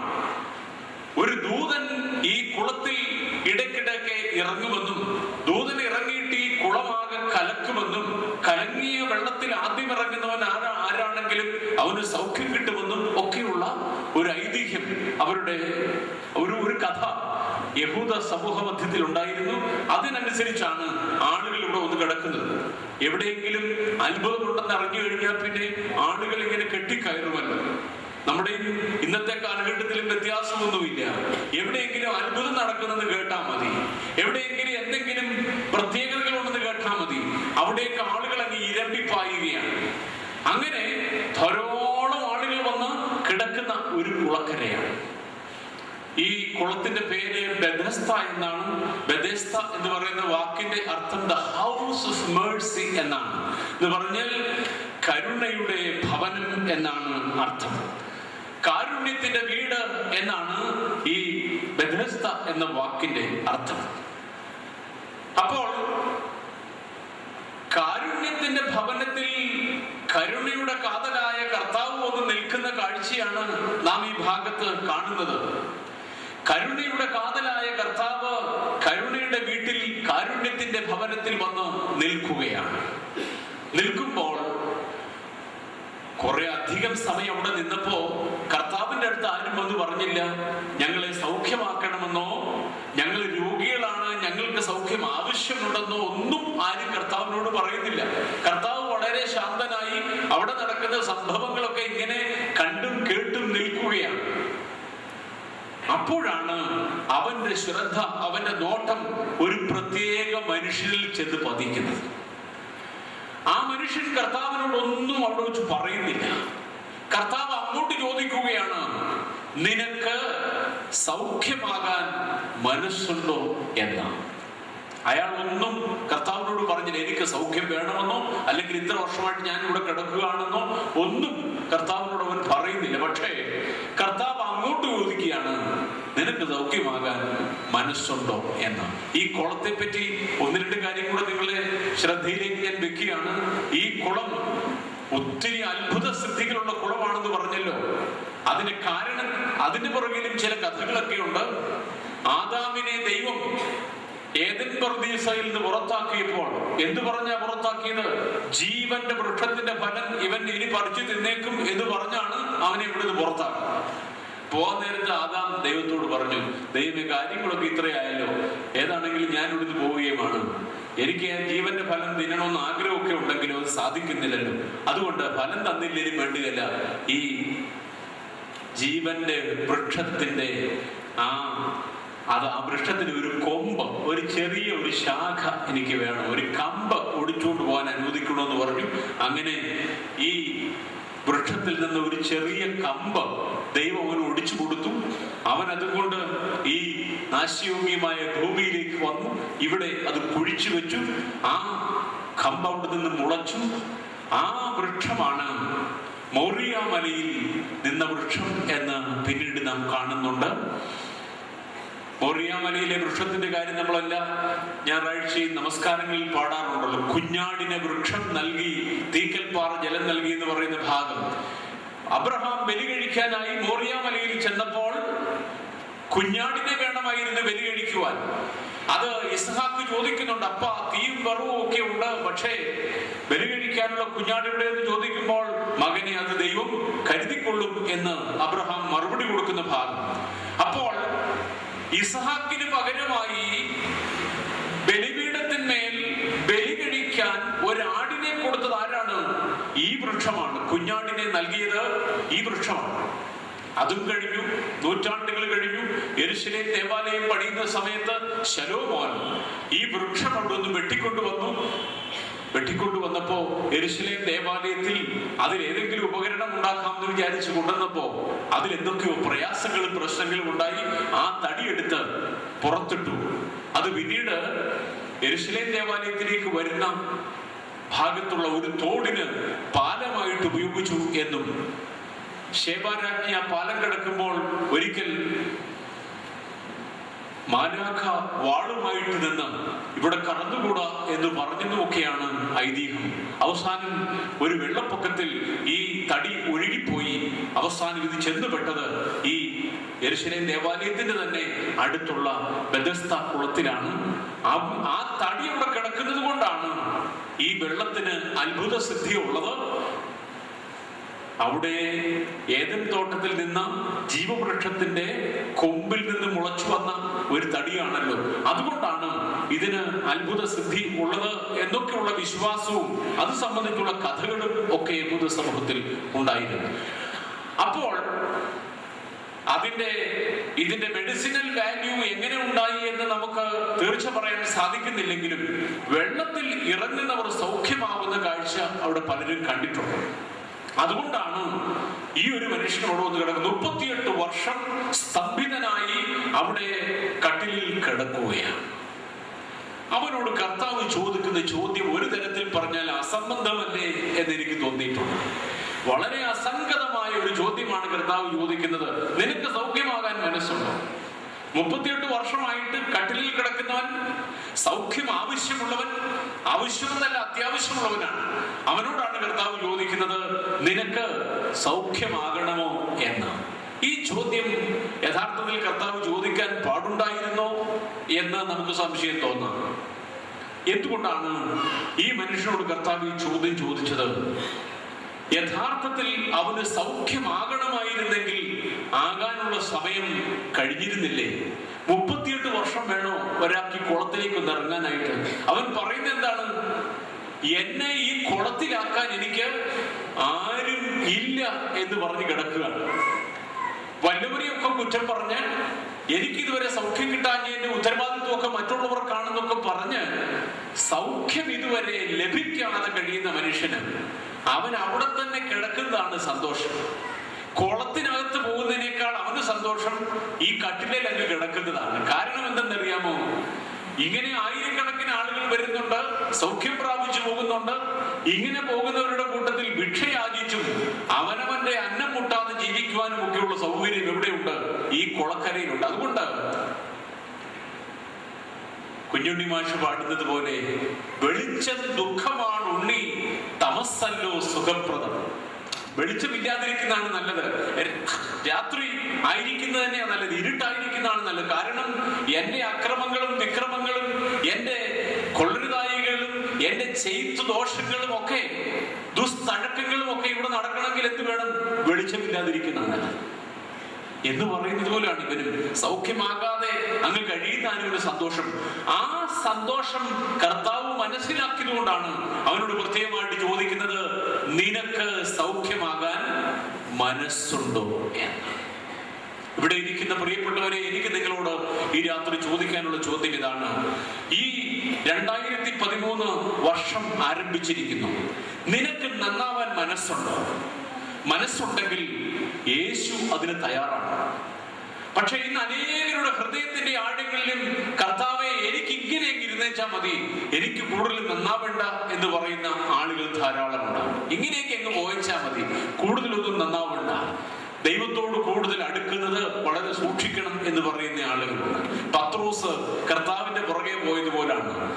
കർത്താവ് കുരിശുമെടുത്തുകൊണ്ട് ഗോകുൽത്ത മലയിലേക്ക് പോകുന്ന രംഗത്ത് പത്രോസിനെ കാണുന്നു. പത്രോസ് എങ്ങനെ പോയെന്നാ പറയുന്നത്? അവൻ അകലം വിട്ട് കർത്താവിനെ അനുഗമിച്ചു എന്നാ പറയുന്നത്. ഇച്ചിരി അകലം വിട്ട് നിൽക്കുന്ന നല്ലത്. ദൈവത്തിന്റെ അടുത്തങ്ങ് കൂടുതൽ അങ്ങ് ക്ലോസ് ആയാൽ വലിയ പ്രയാസമാണ്. അതുകൊണ്ട് ഇത്തിരി അകലം വിട്ട് ഇന്നത്തെ പോലൊക്കെ അങ്ങ് തട്ടിമുട്ടി അങ്ങ് പോയാ മതി എന്ന് പറയുന്നവരുണ്ട്. നിനക്ക് സൗഖ്യമാകാൻ മനസ്സുണ്ടെങ്കിൽ ഇപ്പോഴാണ് സമയം. വാത്സല്യമുള്ളവരെ, നമുക്ക് ഒരു ശരിയായ പുനരുദ്ധാരണം ആവശ്യമാണ്. നമ്മുടെയൊക്കെ ജീവിതത്തിൽ ദൈവം ഒന്നിറങ്ങി പ്രവർത്തിക്കേണ്ട സമയം അതിക്രമിച്ചിരിക്കുകയാണ്. യേശുവിന് വേണ്ടി പൂർണ്ണമായിട്ടും നമ്മെ തന്നെ സമർപ്പിച്ചു കൊടുക്കേണ്ട സമയം അതിക്രമിച്ചിരിക്കുകയാണ്. അതുകൊണ്ട് കർത്താവേ, എനിക്ക് സൗഖ്യം ആവശ്യമുണ്ട് എന്ന് ഉറക്കെ പറയാൻ നമുക്ക് കഴിയണം. പ്രത്യേകിച്ചും ഈ പുതിയൊരു വർഷത്തിലേക്ക് പ്രവേശിക്കുമ്പോൾ, കർത്താവേ, എനിക്ക് സൗഖ്യം വേണം, എനിക്ക് നിന്നോട് കൂടുതൽ അടുക്കണം, എന്റെ ജീവിതകാലം അവസാനിക്കുന്നതിന് മുമ്പ് നിന്നോട് ചേർന്നിരിക്കുവാൻ ഞാൻ ആഗ്രഹിക്കുന്നു എന്ന് പറയുന്ന ഒരു വലിയ ആത്മീയ ദർശനം നമുക്കുണ്ടാവും. പിന്നെ അവിടെ കിടക്കുക. അവൻ വിചാരിച്ചു ഇങ്ങനെ എല്ലാരും വന്നു പോകുന്നുണ്ട്, കർത്താവ് അവിടെ വന്നിരിക്കുന്ന കാര്യം അവൻ ശ്രദ്ധിച്ചിട്ടില്ല. പക്ഷെ കർത്താവ് അവനെ ശ്രദ്ധിച്ചു. യേശു അവനെ ശ്രദ്ധിച്ചു. ഇത് വളരെ പ്രധാനപ്പെട്ട കാര്യമാണ്. ഈ ആൾക്കൂട്ടത്തിന്റെ ഇടയിലും ഇത്ര വലിയ പുരുഷാരം തിക്കി തിരക്കുന്നതിനിടയ്ക്കും യേശു അവനെ കണ്ടു. എനിക്ക് ഒന്നാമത് പറയാനുള്ളത് അതാണ്. യേശു നിന്നെ ഒരു വ്യക്തിയായി കാണുന്നു. യേശു നിന്നെ ഇൻഡിവിജ്വലായിട്ട് കാണുന്നു. നീ എത്ര വലിയ പുരുഷാരത്തിന് നടുക്ക് നിൽക്കുകയാണെങ്കിലും, നീ എന്തുമാത്രം ജനക്കൂട്ടത്താൽ തിക്കിതിരക്കി നിൽക്കുകയാണെങ്കിലും യേശു നിന്നെ പ്രത്യേകമായിട്ടും കാണുന്നുണ്ട്. നിന്റെ ഹൃദയത്തിലെ നീറുന്ന പ്രശ്നങ്ങൾ, നിന്റെ തേങ്ങലുകളെ, നിന്റെ വിങ്ങലുകളെ, നിന്റെ പൊള്ളലുകളെ, നിന്റെ നീറ്റലുകളെ, നിന്റെ ജീവിതത്തിന്റെ ഗതിവിഗതികളെ, സൂക്ഷ്മമായ നിന്റെ ജീവിതത്തിന്റെ വിവിധ വശങ്ങളെ എല്ലാം സമസ്തമായി യേശു കാണുന്നുണ്ട്. എല്ലാവർക്കും ഒരു തോന്നലുണ്ട്, ആൾക്കൂട്ടത്തിന്റെ അടുക്കൽ നിന്ന് കഴിഞ്ഞാൽ പിന്നെ കർത്താവ് കാണുകയല്ലോ. നമ്മുടെയൊക്കെ ഈ ആധുനിക കാലത്തെ ഒരു പ്രത്യേകതയാണ് ഈ ആൾക്കൂട്ടത്തിന്റെ ആത്മീയത എന്ന് പറയുന്നത്. ആൾക്കൂട്ടത്തിലെ ആത്മീയതയാണ് ഇപ്പൊ എല്ലാവർക്കും വേണ്ടത്. പത്രത്തിൽ കണക്ക് വരുമ്പോൾ എത്ര ലക്ഷം ആളുകൾ കൂടി എന്നുള്ളതാണ് ഇന്നത്തെ പ്രശ്നം. പരുമലയിൽ ഈ വർഷം എത്ര ഉണ്ടായിരുന്നു, ഉടനെ അടുത്ത വർഷം ചോദിക്കും. അടുത്ത വർഷം വരുമ്പോ അല്പം കൂടി ആളുണ്ടായിരുന്നു, ഇല്ലെങ്കിൽ പരുമലയിലുണ്ട് കുഴപ്പമുണ്ടായെന്ന് അതിന്റെ അർത്ഥം. ശബരിമലയിലേക്കാണ് ഇപ്പൊ വരാൻ പോവാണ്. അവിടെ കാണിക്ക എത്ര വീണു എന്നുള്ളതിന്റെ അടിസ്ഥാനത്തിലാണ് ശബരിമലയുടെ ശക്തിയും അതിന്റെ വിശേഷവും ഒക്കെ നമ്മൾ വർണ്ണിക്കുന്നത്. വാത്സല്യമുള്ളവരെ, ഇങ്ങനെ ആൾക്കൂട്ടത്തിന്റെ പെരുക്കത്തിലൊന്നുമല്ല കർത്താവ് വിശ്വസിക്കുന്നത്. ഒരു കൺവെൻഷന് എത്ര ആള് വന്നെന്നല്ല കർത്താവ് നോക്കുന്നത്. നീ ഒരുത്തനെ വന്നുള്ളൂ എങ്കിലും നിന്റെ ജീവിതത്തിൽ യേശുവിനെ നീ അംഗീകരിക്കുന്നുവോ എന്നുള്ളതാണ് പ്രശ്നം. അതുകൊണ്ട് ആൾക്കൂട്ടത്തിന്റെ ആത്മീയതയിലേക്കല്ല കർത്താവിന്റെ ശ്രദ്ധ. ഇവിടെ ആൾക്കൂട്ടം വന്ന് ഇവിടെ കുളക്കരയിൽ എന്തൊക്കെയോ കുളത്തിൽ സംഭവിക്കും എന്ന് പറഞ്ഞ് അവിടെ കിടന്ന് പ്രാർത്ഥനയും ശരണം വിളി എല്ലാമാണ്. പക്ഷേ യേശു അതൊന്നുമല്ല കാണുന്നത്. യേശു കാണുന്നത് നിന്നെയാണ്. ഈ രാത്രിയിൽ യേശു നിന്നെ അടുത്തു നിന്ന് കാണുന്നുണ്ട്. ഇവിടെ ഇരിക്കുന്ന ചിലർക്കൊക്കെ ഒത്തിരി ദുഃഖങ്ങളുള്ളവർ കാണുമായിരിക്കും. 38 ആണ്ടല്ല അതിൽ കൂടുതലായി ദുഃഖിക്കുന്നവർ കണ്ടേക്കമായിരിക്കും. ചിലരൊക്കെ ചിന്തിക്കുന്നുണ്ടാവും, എന്നെ ഒന്നും അറിയാനും കേൾക്കാനും ഒന്നും ആരുമില്ലല്ലോ എന്ന് ചിന്തിക്കുന്നവർ. ജീവിതത്തിൽ അടുത്തിടെയായി ചില പ്രശ്നങ്ങൾ ഉണ്ടായിക്കൊണ്ടിരിക്കുന്നവർ കാണാം. പക്ഷേ നിന്റെ പ്രശ്നങ്ങളോ നിന്റെ വേദനകളോ ഒക്കെ എന്തുമായിക്കൊള്ളട്ടെ, നിന്നെ യേശു മുഴുവനായിട്ട് കാണുന്നുണ്ട്. ഈ രാത്രിയിൽ നിന്നെ പൂർണ്ണമായിട്ടും യേശു കാണുന്നുണ്ട്. ആ ബോധത്തോടെ വേണം നമ്മളിവിടെ ഇരിക്കാനായിട്ട്. കുളക്കരയിൽ കിടക്കുന്ന 10,000-ങ്ങളെ അല്ല കർത്താവ് ശ്രദ്ധിക്കുന്നത്. നിന്നെ ഒറ്റയായി, നിന്നെ ഇൻഡിവിജ്വലായി യേശു കാണുന്നു എന്നുള്ള ബോധം നിന്നിൽ ഉദിക്കണം. അതുകൊണ്ട് ഈ കൺവെൻഷന്റെ യോഗത്തിൽ സംബന്ധിക്കുന്നത് ഇത് 76-ാമത്തെ കൺവെൻഷനാണെന്നാണ്, 79-ാമത്തെ കൺവെൻഷനാണെന്നാണ് പറയുന്നത്. വാത്സല്യമുള്ളവരെ, 79 വർഷം ഇവിടെ തുടർച്ചയായി ദൈവവചനം എത്രയോ മഹാത്മാക്കൾ ശുശ്രൂഷിച്ചിട്ടുണ്ട്. ഞാൻ ചോദിക്കട്ടെ, കഴിഞ്ഞ കുറെ വർഷങ്ങളായിട്ട് നിങ്ങൾ ഇതൊന്ന് കേട്ടിട്ട് പോകുന്നുണ്ടാവും. കഴിഞ്ഞ വർഷം എന്തൊക്കെയാണ് നിങ്ങൾ കേട്ടത്? കഴിഞ്ഞ വർഷം നിങ്ങളെ എന്തൊക്കെയാണ് സ്പർശിച്ചത്? നിങ്ങളുടെ ജീവിതത്തിൽ കഴിഞ്ഞ വർഷം എന്ത് മാറ്റമുണ്ടായി? 1000 വാക്യങ്ങൾ നിങ്ങൾ കേട്ടില്ലേ? വേദപുസ്തകത്തിൽ എന്തെല്ലാം വൻകാര്യങ്ങളെ നിങ്ങൾക്ക് വർണ്ണിച്ചു തന്നു. പക്ഷേ നിന്റെ ഹൃദയത്തിന്റെ ആഴങ്ങളിലേക്ക് എന്ത് സ്വാംശീകരിക്കുവാൻ നിനക്ക് കഴിയും? ഇവിടെ വന്ന് ഒരു വെള്ളപ്പൊക്കം കഴിഞ്ഞങ്ങ് പോയി എല്ലാവരും പോയി സുഖമായിട്ട് കയറി കിടന്ന് ഉറങ്ങി. ഇന്നലത്തെ പ്രസംഗം കൊള്ളായിരുന്നു, അതിനേക്കാൾ കേമായിരുന്നു, ഇന്നത്തെ പറഞ്ഞിട്ടൊന്നും കാര്യമില്ല കേട്ടോ. ദയവായിട്ട് ഞാൻ നിങ്ങളോട് പറയുന്നു, യേശു നിന്നെ ഈ രാത്രിയിൽ ഒറ്റയായി കാണുന്നുണ്ട്. ഒറ്റയായി കർത്താവ് നിന്നെ കാണുന്നുണ്ട്. നിന്റെ ഹൃദയത്തിലെ വിചാര വീഥികളെ കർത്താവ് അറിയുന്നുണ്ട്. നിന്റെ വേദനകളെ അവൻ തൊട്ടു നോക്കുന്നുണ്ട്. അവൻ ഒറ്റ ആവശ്യമുള്ളൂ, നീ പറയണം, കർത്താവേ എനിക്കൊന്ന് നന്നാവണം എന്ന് പറയണം, എനിക്കൊന്ന് സൗഖ്യമാകണം എന്ന് നീ പറയണം. അതുകൊണ്ട് നമുക്ക് കർത്തൃസന്നിധിയിലേക്ക് ചെന്ന് ഒന്ന് പറയാം. കർത്താവ് നമ്മെ ഇൻഡിവിജ്വലായിട്ട് കാണുമ്പോൾ, എന്റെ പ്രശ്നം വ്യക്തിഗതമായി അവൻ അറിയുമ്പോൾ, അവനോട് വ്യക്തിപരമായി ബന്ധപ്പെടുവാൻ എനിക്ക് കഴിയണം. നടന്നു ഇല്ല. കർത്താവ് ചോദിച്ചതിന് അവൻ മറുപടി കൊടുത്തില്ല. അവൻ എന്തോ മറുപടി പറഞ്ഞത്? നിനക്ക് സൗഖ്യമാകാൻ മനസ്സുണ്ടോ എന്ന് കർത്താവ് ചോദിക്കുമ്പോൾ മറുപടി എന്താ പറയുന്നത്?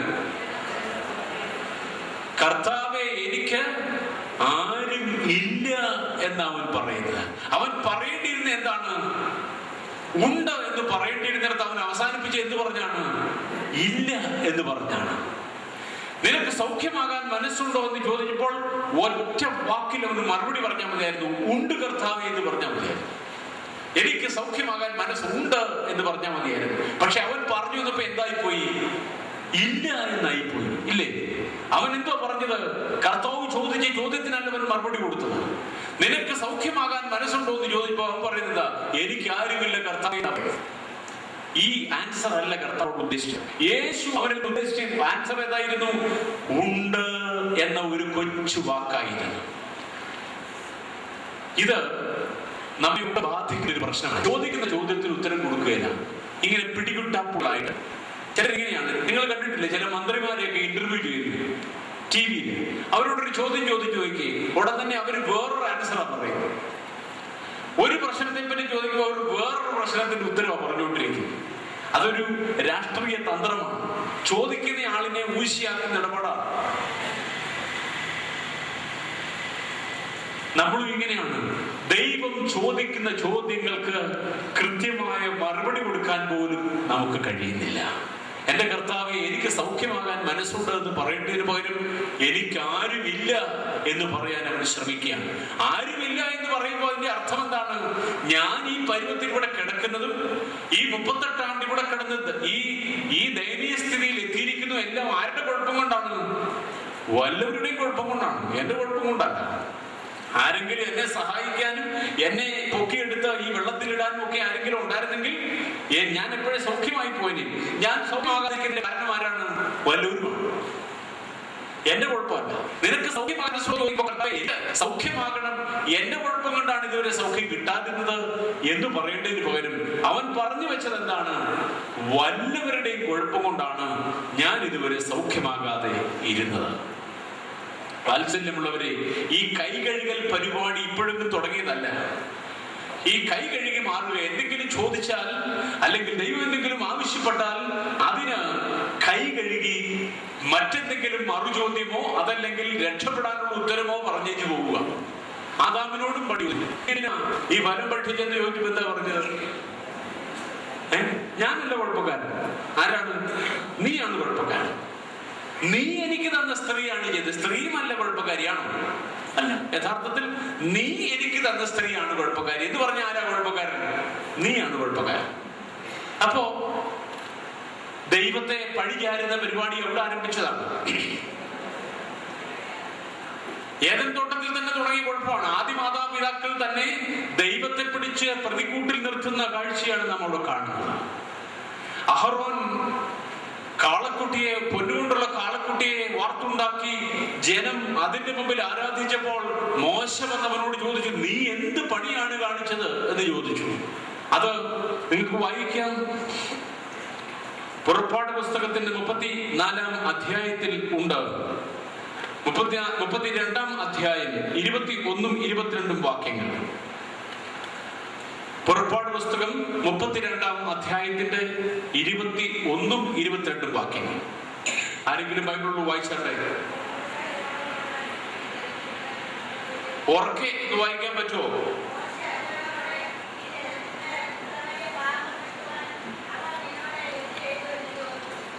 ആ,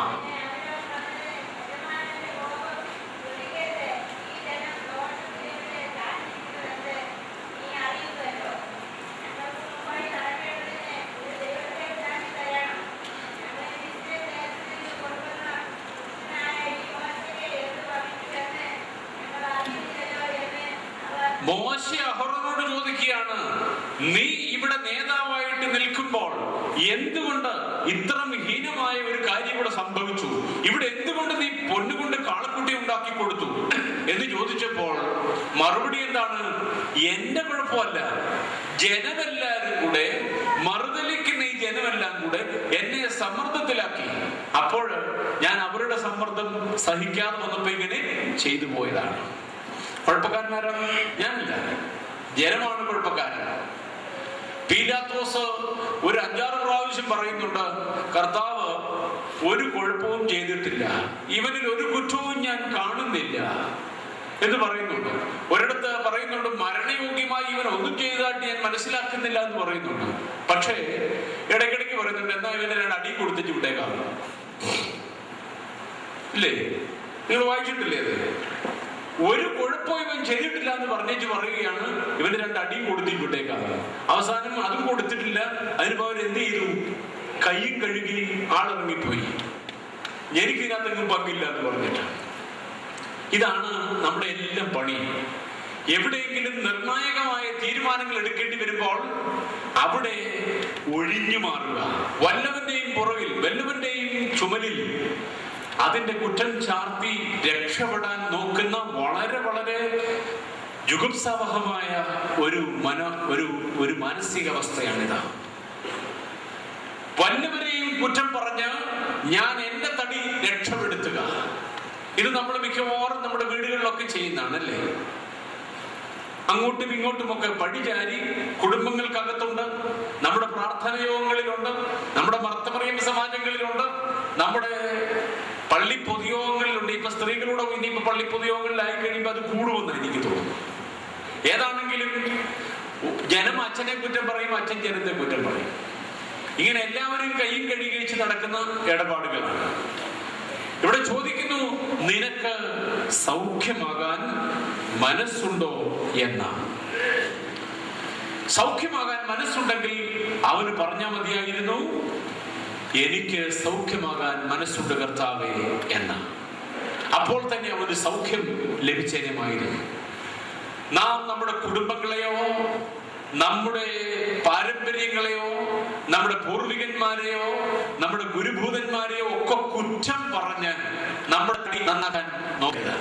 പലരും കണക്കിനാണ് നിനക്ക് ഇത്രയും മാർക്കുള്ളൂ, അത് സാറിന്റെ കുഴപ്പമാണ്, ഞങ്ങളെ പഠിപ്പിക്കുന്ന സാർ വളരെ മോശമാണ്. ഇങ്ങനെ അവിടെ ഇവിടെ ചാടി മറ്റുള്ളവരെ കുറ്റം പറഞ്ഞ് മുന്നോട്ട് പോകുന്ന രീതിയിൽ നിന്ന് നമുക്കൊരു വിമുക്തി ആവശ്യമുണ്ട്. അതുകൊണ്ട് കണക്ക് ബോധിപ്പിക്കുന്നത് അവനവനാണെന്നുള്ള ഒരു അവബോധം നമ്മിലുണ്ടാവണം.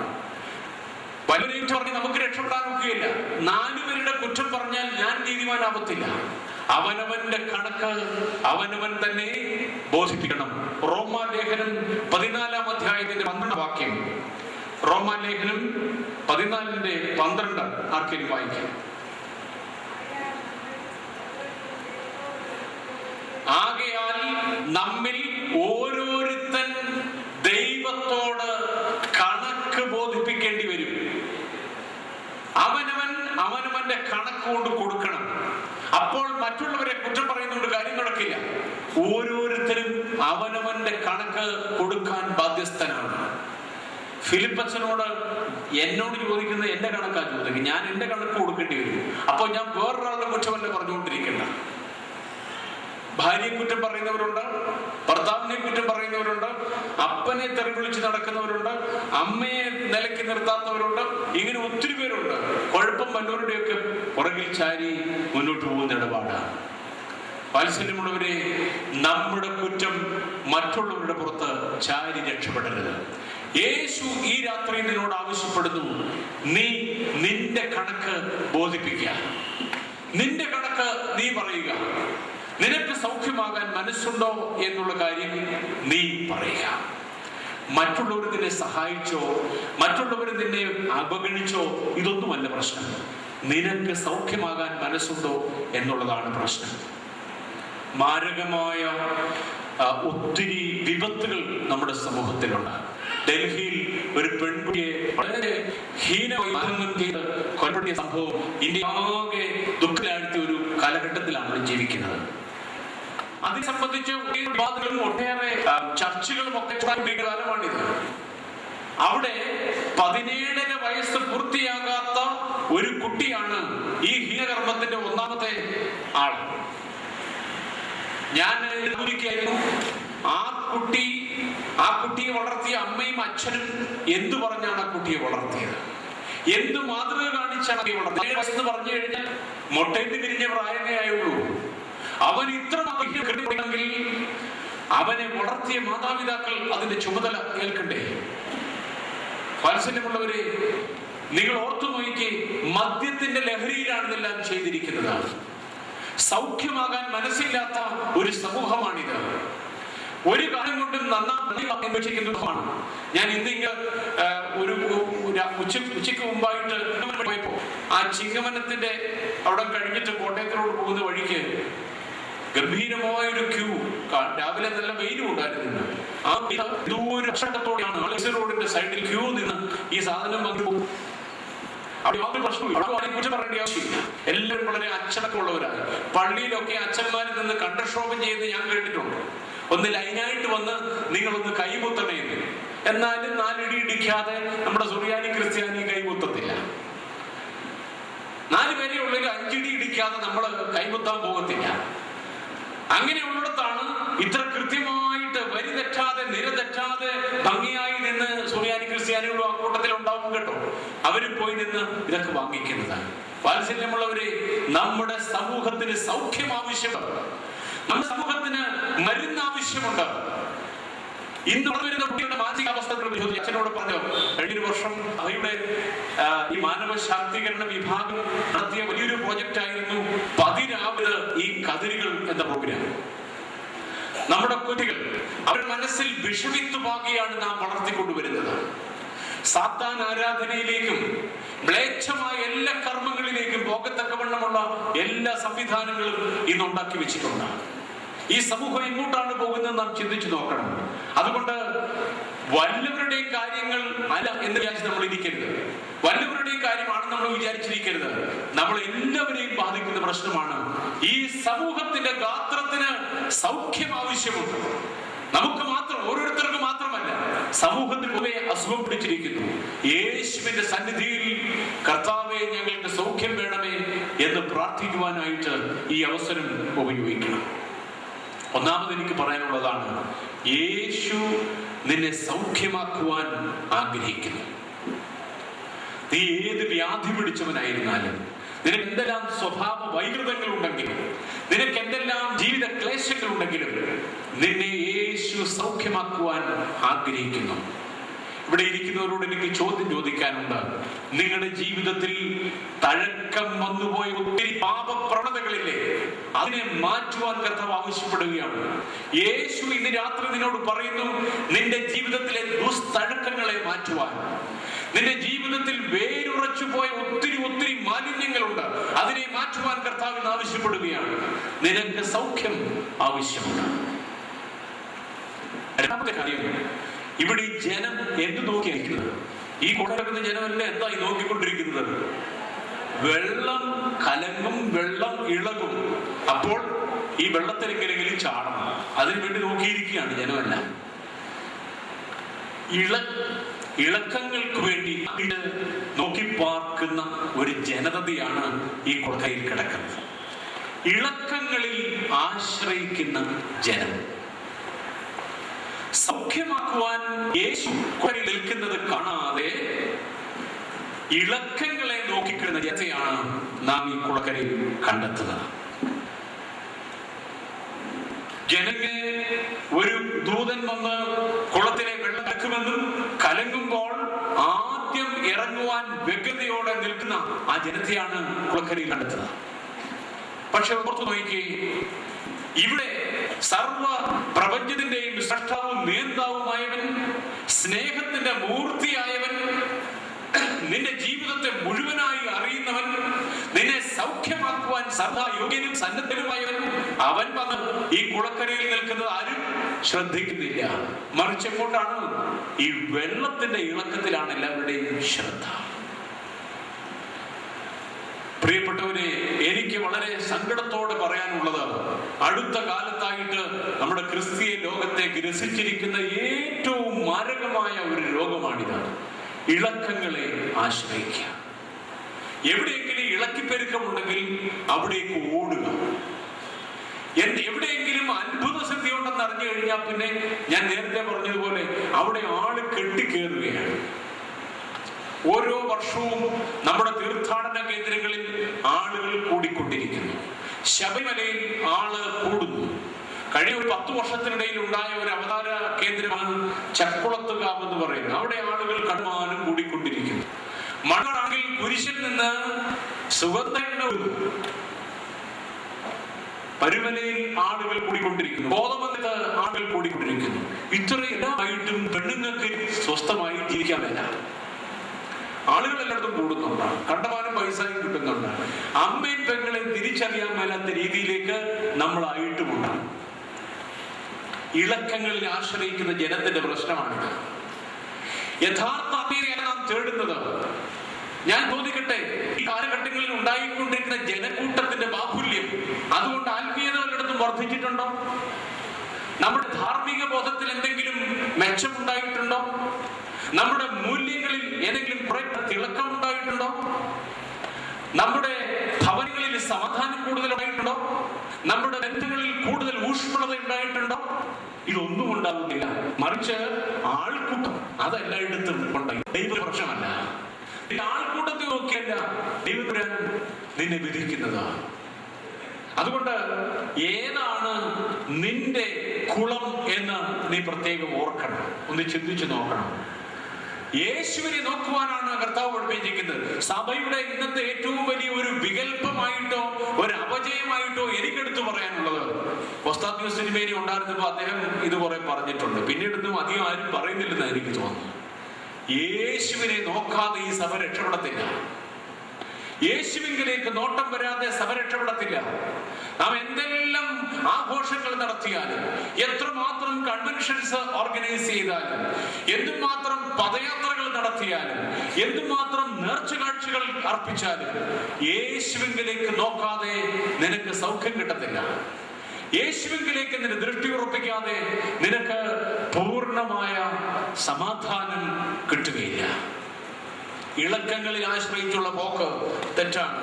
എന്തുമാത്രം ഈ ട്രാഫിക് ബ്ലോക്കാണ് ഇപ്പോൾ ഉണ്ടായിക്കൊണ്ടിരിക്കുന്നത് ഈ പദയാത്രകൾ മൂലം. ഞാൻ നിരന്തരമായിട്ടും ഈ തെക്ക് വടക്ക് യാത്ര ചെയ്യുന്ന ഒരാളാണ്. ഓരോ ദിവസവും ഉണ്ടായിക്കൊണ്ടിരിക്കുന്ന വാഹനക്കുരുക്ക് ഭയങ്കരമാണ്. നമുക്ക് ഓരോ പദയാത്ര നടത്തുമ്പോൾ നമുക്ക് തോന്നും നല്ലതാണ്, കുഴപ്പമൊന്നുമില്ല, ആളുകളൊക്കെ നടന്നു പോകുന്നതൊക്കെ നമ്മുടെ ഭക്തിയുടെയൊക്കെ ലക്ഷണമായിരിക്കാം. അത് തെറ്റാന്ന് ഞാൻ പറയുന്നില്ല. പക്ഷേ അതുകൊണ്ട് പൊതുജനത്തിന് ഒത്തിരി പ്രശ്നം ഉണ്ടാകുന്നുണ്ട്. ശിവഗിരി തീർത്ഥാടനത്തിന് ഇപ്പൊ പോയപ്പോ മണിക്കൂറുകളാണ് വാഹനങ്ങൾ അവിടെ പിടിച്ചിടേണ്ടി വന്നത്. അത് കഴിയുമ്പോ ഇച്ചിലൂടെ കഴിയുമ്പോ അടുത്ത മാസം മഞ്ഞനിക്കര തീർത്ഥാടനം തുടങ്ങും. ഇങ്ങനെ ഓരോരോ തീർത്ഥാടനങ്ങൾ നടത്തി വരുമ്പോ പൊതുജനങ്ങളെ ബുദ്ധിമുട്ടിക്കുന്ന ഇടപാടുകൾ അത് വേണ്ട ഞാൻ പറയുന്നില്ല. പക്ഷേ അതിലല്ല യഥാർത്ഥമായ നോട്ടം നാം പതിക്കേണ്ടതാണ്. ഒരു ക്രിസ്റ്റോ സെൻട്രിക് ലൈഫ് നമ്മുടെ സഭയ്ക്ക് ഉണ്ടാവണം. യേശുവിനെ നോക്കുന്ന, യേശുവിന് പ്രാമുഖ്യം കൊടുക്കുന്ന, കുളക്കരയിൽ നിൽക്കുന്ന യേശുവിനെ കാണുന്ന അനുഗ്രഹീതമായ ആത്മീയാനുഭവങ്ങൾ സഭയിൽ ഉണ്ടാവണം. ഞാൻ പലപ്പോഴും ചിന്തിച്ചിട്ടുണ്ട്, നമ്മുടെ ഈ ആഘോഷങ്ങൾക്കുള്ളിൽ യേശു ക്രിസ്തു എവിടെയാണ് നിൽക്കുന്നത്? ഒസ്താദ്യോസ് തിരുമേനി പലയിടത്തും വെച്ചും പറഞ്ഞു കേട്ടിട്ടുണ്ട്. പരുമലയിൽ പോലും ഒരു വഞ്ചി കർത്താവിന്റെ പേരിൽ വെക്കുകയാണെങ്കിൽ അവിടെ കാണിക്ക വീഴാനുള്ള സാധ്യത കുറവാണ്. കർത്താവിന്റെ പേരിൽ ഒരു വഞ്ചി അവിടെ ഉണ്ടെങ്കിൽ അവിടെ എത്ര പേര് കൊണ്ട് പൈസ ഇടും? എല്ലാവർക്കും ആവശ്യം കർത്താവിനെ നോക്കുക, കർത്താവിനെ കാണുക എന്നുള്ളതല്ല, മറിച്ച് ഇളക്കങ്ങളിൽ ഉള്ള പെരുക്കമാണ്. അതിലേക്കല്ല നമ്മുടെ ശ്രദ്ധ പോകേണ്ടതാണ്. നമുക്കങ്ങനെ നമ്മുടെ സഭാ ജീവിതത്തിലോ നമ്മുടെ വിശ്വാസ ജീവിതത്തിലോ എവിടെയെങ്കിലും അപഭ്രംശങ്ങൾ ഈ കാലത്തിന്റെ ഒഴുക്കിൽ ഉണ്ടായിട്ടുണ്ടെങ്കിൽ അതിനെ കറക്റ്റ് ചെയ്യേണ്ട ആവശ്യം നമുക്കുണ്ടാകും. സഭാ വിശ്വാസത്തിന്റെ ഭാഗമായിട്ടല്ല ഇതെല്ലാം ഉണ്ടാകുന്നത്. ഇന്നത്തെ പടർന്നു പിടിച്ചിരിക്കുന്ന ചില ജ്വരങ്ങളുണ്ടാകും. ഇന്ന് നമുക്ക് പള്ളികളില്ല, അതും വലിയൊരു പ്രശ്നമാണ്. ഇപ്പൊ ഞാൻ ദേവലോക അരമനയിൽ ഒരു 4 വർഷമായിട്ടുള്ളതുകൊണ്ട് എനിക്കറിയാം അവിടെ എന്തൊരു തിരക്കാണ്. ചിലപ്പോഴും പള്ളികൾ വേണ്ട ആർക്കും, എല്ലാവർക്കും കത്തീഡ്രൽ വേണം, മഹായിടവക വേണം, പിന്നെ ഓരോരോ പേരുകളാണ്. ഇപ്പൊ എനിക്ക് തോന്നുന്നു ചെറിയ പള്ളി എന്ന് പറഞ്ഞ് ഒരു പള്ളി മാത്രമേ ഇപ്പൊ സഭയിലുള്ളൂ. കോട്ടയത്തെ ഒരു ചെറിയ പള്ളി മാത്രം. അവരും ഇപ്പൊ ഇനി മഹായിടവകയും പറഞ്ഞ് തുടങ്ങാൻ എന്ത് സംഭവിക്കും? കുറെ പള്ളികൾ ഉണ്ടായി കണ്ടാൽ നല്ലതായിരുന്നു. ഈ കത്തീഡ്രലുകൾ തന്നെ ആയാലും എന്ത് ചെയ്യും? നമുക്കിങ്ങനെ ഈ ഇളക്കിപ്പെരുക്കങ്ങളിലാണ് സന്തോഷം, ആഘോഷങ്ങളിലാണ് സന്തോഷം, നമ്മുടെ പേരിലും പെരുപേരുമാണ് സന്തോഷം. ഞാൻ ചോദിക്കട്ടെ, കത്തീഡ്രൽ സ്ഥാപിക്കുന്നത് കൊണ്ട് കർത്താവിന് എന്താ മെച്ചം? ഒരു പുതിയ കത്തീഡ്രൽ ഒരിടത്തേക്ക് വന്ന് പള്ളി എന്നുള്ള പേര് മാറ്റി കത്തീഡ്രൽ എന്നാക്കുമ്പോൾ യേശു ക്രിസ്തുവിന് എന്ത് മെച്ചമുണ്ട്? ഈ കാര്യങ്ങൾ നമ്മൾ ശക്തമായിട്ട് ചിന്തിക്കുകയും പഠിക്കുകയും വേണം. ഒരു അമേരിക്കൻ എഴുത്തുകാരനാണ് റിക് വാറൻ എന്ന് പറയുന്നതാണ്. റിക് വാറന്റെ പ്രസിദ്ധമായ ഒരു പുസ്തകമാണ് ദ പർപ്പസ് ഡ്രിവൺ ചർച്ച് എന്ന് പറയുന്ന ഒരു പുസ്തകം. അത് ഞാൻ അടുത്ത സമയത്ത് വായിക്കുകയായിരുന്നു. സാഡിൽ ബാക്ക് എന്ന് പറയുന്ന ഒരു താഴ്വരയിൽ 15 ആളുകളെ കൊണ്ട് തുടങ്ങിയ ഒരു പള്ളിയുടെ കഥയാണ് അദ്ദേഹം ആ പുസ്തകത്തിൽ എഴുതിയിരിക്കുന്നത്. സാഡിൽ ബാക്ക് ചർച്ചിൽ ആരംഭത്തിൽ കേവലം 15 ആളുകൾ മാത്രമേ ഉള്ളൂ. 15 വർഷങ്ങൾ പിന്നിടുമ്പോൾ ആ പള്ളിയിൽ 15,000 ആളുകൾ മെമ്പർഷിപ്പ് എടുത്ത കഥ, അതിന്റെ വളർച്ചയുടെ, അതിന്റെ ആത്മീയ പുരോഗതിയുടെ കഥയാണ് പറയുന്നത്. വാത്സല്യമുള്ളവരെ, യേശുവിലേക്ക് നോക്കുവാൻ നമുക്ക് കഴിയണം. നമ്മിൽ നിന്ന് ആളുകൾ പിരിഞ്ഞു പോകുന്നില്ലേ? നമ്മിൽ നിന്ന് എന്തുകൊണ്ടാണ് പലരും മാറി നിൽക്കുന്നത്? യേശുവിലേക്കുള്ള കാഴ്ചയും നോട്ടവും കുറയുകയാണ്. യേശു മാത്രമേ നിന്നെ പൂർണ്ണമായി സൗഖ്യമാക്കുവാൻ കഴിയുന്നുള്ളൂ. ഇളക്കങ്ങളും പെരുക്കങ്ങളും ഒരിക്കലും നമ്മെ പൂർണ്ണ സമാധാനത്തിൽ എത്തിക്കുകയില്ല. സങ്കീർത്തനക്കാരൻ പറയുന്നു, 20-ാം സങ്കീർത്തനം 7-ാം വാക്യത്തിൽ, ചിലർ കുതിരകളിലും ചിലർ രഥങ്ങളിലും ആശ്രയിക്കുന്നു, ഞങ്ങളോ യഹോവയിൽ ആശ്രയിക്കുന്നു. ചിലർ കുതിരകളിലും ചിലർ രഥങ്ങളിലും ആശ്രയിക്കുന്നു. ഞങ്ങൾ ആശ്രയിക്കുന്ന എവിടെയാണ്? യഹോവയിൽ മാത്രം. വാത്സല്യമുള്ളവരെ, കുളങ്ങളിലും ഈ ഇന്ന് കാണുന്ന ആത്മീയതയുടെ ചില പരിവേഷങ്ങളിലും നമ്മൾ ആശ്രയിക്കേണ്ട ആവശ്യമില്ല. അതിനപ്പുറം യേശുവിനെ കണ്ടെത്തുവാനുള്ള ഒരു അന്വേഷണം നാം നടത്തണം. അതുകൊണ്ട് അവനവന്റെ ജീവിതത്തെ ഈ നമ്മുടെ ശ്രദ്ധയെ പിടിച്ചു മാറ്റിയിരിക്കുന്ന ഇളക്കം എന്താണെന്ന്, അതല്ലെങ്കിൽ കുളം എന്താണെന്ന് നാം കണ്ടുപിടിക്കണം. അടുത്തിടയ്ക്ക് പത്രത്തിൽ വായിക്കുകയായിരുന്നു, കേരളത്തിൽ മകാരത്രയം എന്ന് പറയുന്ന ഒരു സംഗതി ഉണ്ടെന്ന്. മകാരത്രയം എന്ന് പറഞ്ഞാൽ മൂന്ന് വാക്കുകൾ മായിൽ ആരംഭിക്കുന്നതാണ്. മകാരത്രയം എന്ന് പറഞ്ഞാൽ മദ്യം, മന്ത്രം, മദിരാക്ഷി. മദ്യം ഇഷ്ടം പോലാണ്. ഈ വർഷം ബിവറേജസ് കോർപ്പറേഷന്റെ ലാഭം 6,000 കോടി കവിയും എന്നാ പറയുന്നത്. ഏതാണെങ്കിൽ ഇന്നലെ നമ്മുടെ മാണി സാർ പറഞ്ഞു, ഇനി അധികം പേര് കള്ളു കുടിക്കാതെ ഈ ബിവറേജസ് കോർപ്പറേഷൻ ഒക്കെ നിർത്തുന്നതാണ് നല്ലത്. എങ്ങാണ്ടൊക്കെ ബോധബുദ്ധിച്ച് തുടങ്ങിയെന്ന് എനിക്ക് തോന്നുന്നു. മദ്യത്തിൽ കുളിച്ചു കഴിയുകയാണ്. നമ്മുടെ എല്ലാ ആഘോഷങ്ങളിലും ഒഴിച്ചുകൂടാനാവാത്ത സംഗതിയാണ് മദ്യം. എന്റെ പള്ളിയിൽ കഴിഞ്ഞ ക്രിസ്മസ് ദിവസം നടന്ന സംഭവമാണ്. ഒരു സഹോദരൻ കർത്താവ് ജനിച്ചതിന്റെ സന്തോഷം കൊണ്ടായിരിക്കും വീട്ടിൽ വന്ന് ഉള്ള കലവും ചട്ടിയെല്ലാം പെറുക്കി അദ്ദേഹത്തിന്റെ വീടിന്റെ മുമ്പിലുള്ള റോഡിൽ എറിഞ്ഞു. ആ ഭാര്യ എങ്ങാണ്ടൊക്കെ പോയി കഷ്ടപ്പെട്ട് തയ്യൽ ജോലിയൊക്കെ ചെയ്ത് ഉണ്ടാക്കിയ കുഞ്ഞുങ്ങൾക്ക് ക്രിസ്മസിന് ചില ഭക്ഷണമൊക്കെ ഉണ്ടാക്കി വെച്ചിരുന്നാണ്. അതെല്ലാം കൂടെ എടുത്ത് എവിടെ ഇട്ടു? റോഡിലിട്ടിരിക്കുന്നു. ഞാനപ്പോ ഓർക്കുകയായിരുന്നു, പള്ളിയിൽ നിന്ന് ഞാൻ തിരിച്ചു വരുമ്പോ നാട്ടുകാരൊക്കെ പരാതി പറഞ്ഞപ്പോ ഞാൻ ഓർക്കുമായിരുന്നു, കർത്താവ് ജനിച്ചപ്പോ എന്തോ ഒരു സന്തോഷമാണ്. ചട്ടിയും കലവും ഒക്കെ എടുത്ത് പുറത്തെറിയുക. നമ്മുടെ സുറിയാനി ക്രിസ്ത്യാനികൾ യേശു ഉയർത്തെഴുന്നേറ്റാ കുഴപ്പം, യേശു ജനിച്ചാ കുഴപ്പം, യേശു കുരിശിന്മേൽ പോയെങ്കിൽ കുഴപ്പം, വലിയ പ്രശ്നങ്ങളാണ്. എല്ലായിടത്തും അതിനെ ആഘോഷിക്കുകയാണ്. മദ്യം കൊണ്ട് നമ്മുടെ നാട് മുടിഞ്ഞിരിക്കുന്നു. രണ്ടാമത് മന്ത്രം. ഞാൻ എൻ്റെ ചെറുപ്പത്തിലൊക്കെ വിചാരിച്ചു ജനങ്ങൾ കുറച്ചുകൂടെ സംസ്കാരവും വിദ്യാഭ്യാസവും ഒക്കെ ആകുമ്പോൾ ഈ മന്ത്രവും തന്ത്രവും ഒക്കെ കുറെ കുറയുമായിരിക്കണം. പക്ഷെ അത് കുറയുകയല്ല ഇപ്പൊ ചെയ്ത്. ഇപ്പൊ ഏലസ്, പുതിയ പരിപാടികളാണ്. ഇപ്പൊ മന്ത്രത്തിനും തന്ത്രത്തിനും ഒക്കെ പുതിയ ഒത്തിരി ഭാഷ്യങ്ങൾ ഉണ്ടായി വരുന്ന കാലമാണ്. ഇപ്പൊ ഈ ധനലക്ഷ്മി യന്ത്രം എന്നൊക്കെ പറയുന്ന സാധനം വാങ്ങിക്കാൻ കിട്ടും. കഴിഞ്ഞിടയ്ക്ക് ഡൽഹിയിൽ ഞാൻ ചെന്നപ്പോൾ എൻ്റെ ഒരു സുഹൃത്തിന്റെ വീട് സന്ദർശിച്ചു. കഴിഞ്ഞ മാസമാണ്. അവിടെ ചെന്നപ്പോ കയറി ചെന്ന സ്വീകരണ മുറിക്കകത്ത് ഒരു വലിയ ഫോട്ടോ ഫ്രെയിം ചെയ്ത് വെച്ചിരുന്നു. അതിൽ ഏതാണ്ടൊക്കെ പടങ്ങളൊക്കെ ഉണ്ടാവും. അത് കഴിഞ്ഞ് വിശ്രമിക്കാനായിട്ട് ഒരു ബെഡ്റൂമിൽ ചെന്നപ്പോൾ അവിടെ ഇരിക്കുന്ന അതുപോലൊരെണ്ണം. ഞാൻ ചോദിച്ചു, ഇത് എന്നാ സാധന? അദ്ദേഹത്തിന് പറഞ്ഞ പേരാണ് ധനശ്രീ യന്ത്രം ആണെന്ന്. നമ്മുടെ ഒരു തിരുമേനി തന്നെയാ വീട് ഉദാശ ചെയ്തത് കേട്ടോ, ധനശ്രീ യന്ത്രം വെച്ചുകൊണ്ട്. ഇങ്ങനെയൊക്കെയുള്ള ഒത്തിരി അബദ്ധധാരണകൾ വാങ്ങിച്ചു വെച്ച് രക്ഷപ്പെടാൻ വേണ്ടി കർത്താവ് പഠിപ്പിച്ചില്ല കേട്ടോ. ആരുടെയെങ്കിലും വീട്ടിലുണ്ടെങ്കിൽ എടുത്ത് കളഞ്ഞേക്കണം. പലരും ഇപ്പൊ ഈ ധനശ്രീ യന്ത്രങ്ങളിലും മന്ത്രങ്ങളിലും തന്ത്രങ്ങളിലും ഒക്കെ ജീവിതം കരുപ്പിടിപ്പിക്കാൻ നോക്കുകയാണ്. സമാധാനം കിട്ടുകയില്ല കേട്ടോ. യേശുവിനെ നോക്കാതെ സമാധാനം കിട്ടുകയില്ല. മൂന്നാമത്തെ എന്ന് തുടങ്ങുന്നത് മദിരാക്ഷി.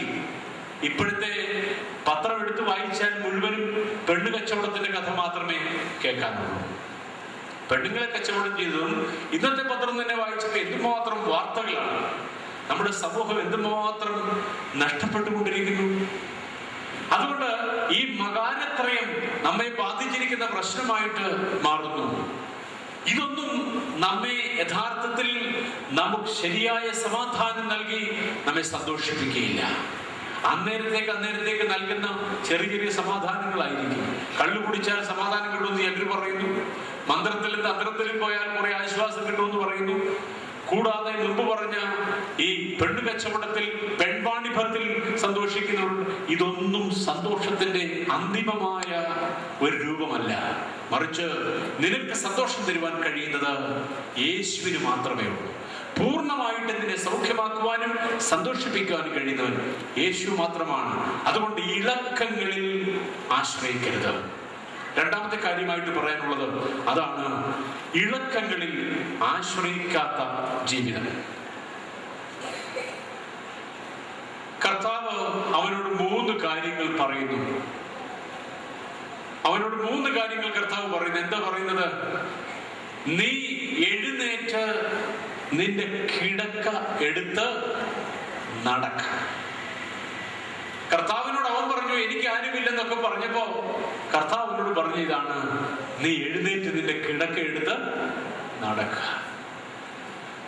അവൻ അത്രയും നാളും 38 വർഷവും ആശ്രയിച്ചിരുന്ന ഒരു സാധനമാണ് അവന്റെ കിടക്ക.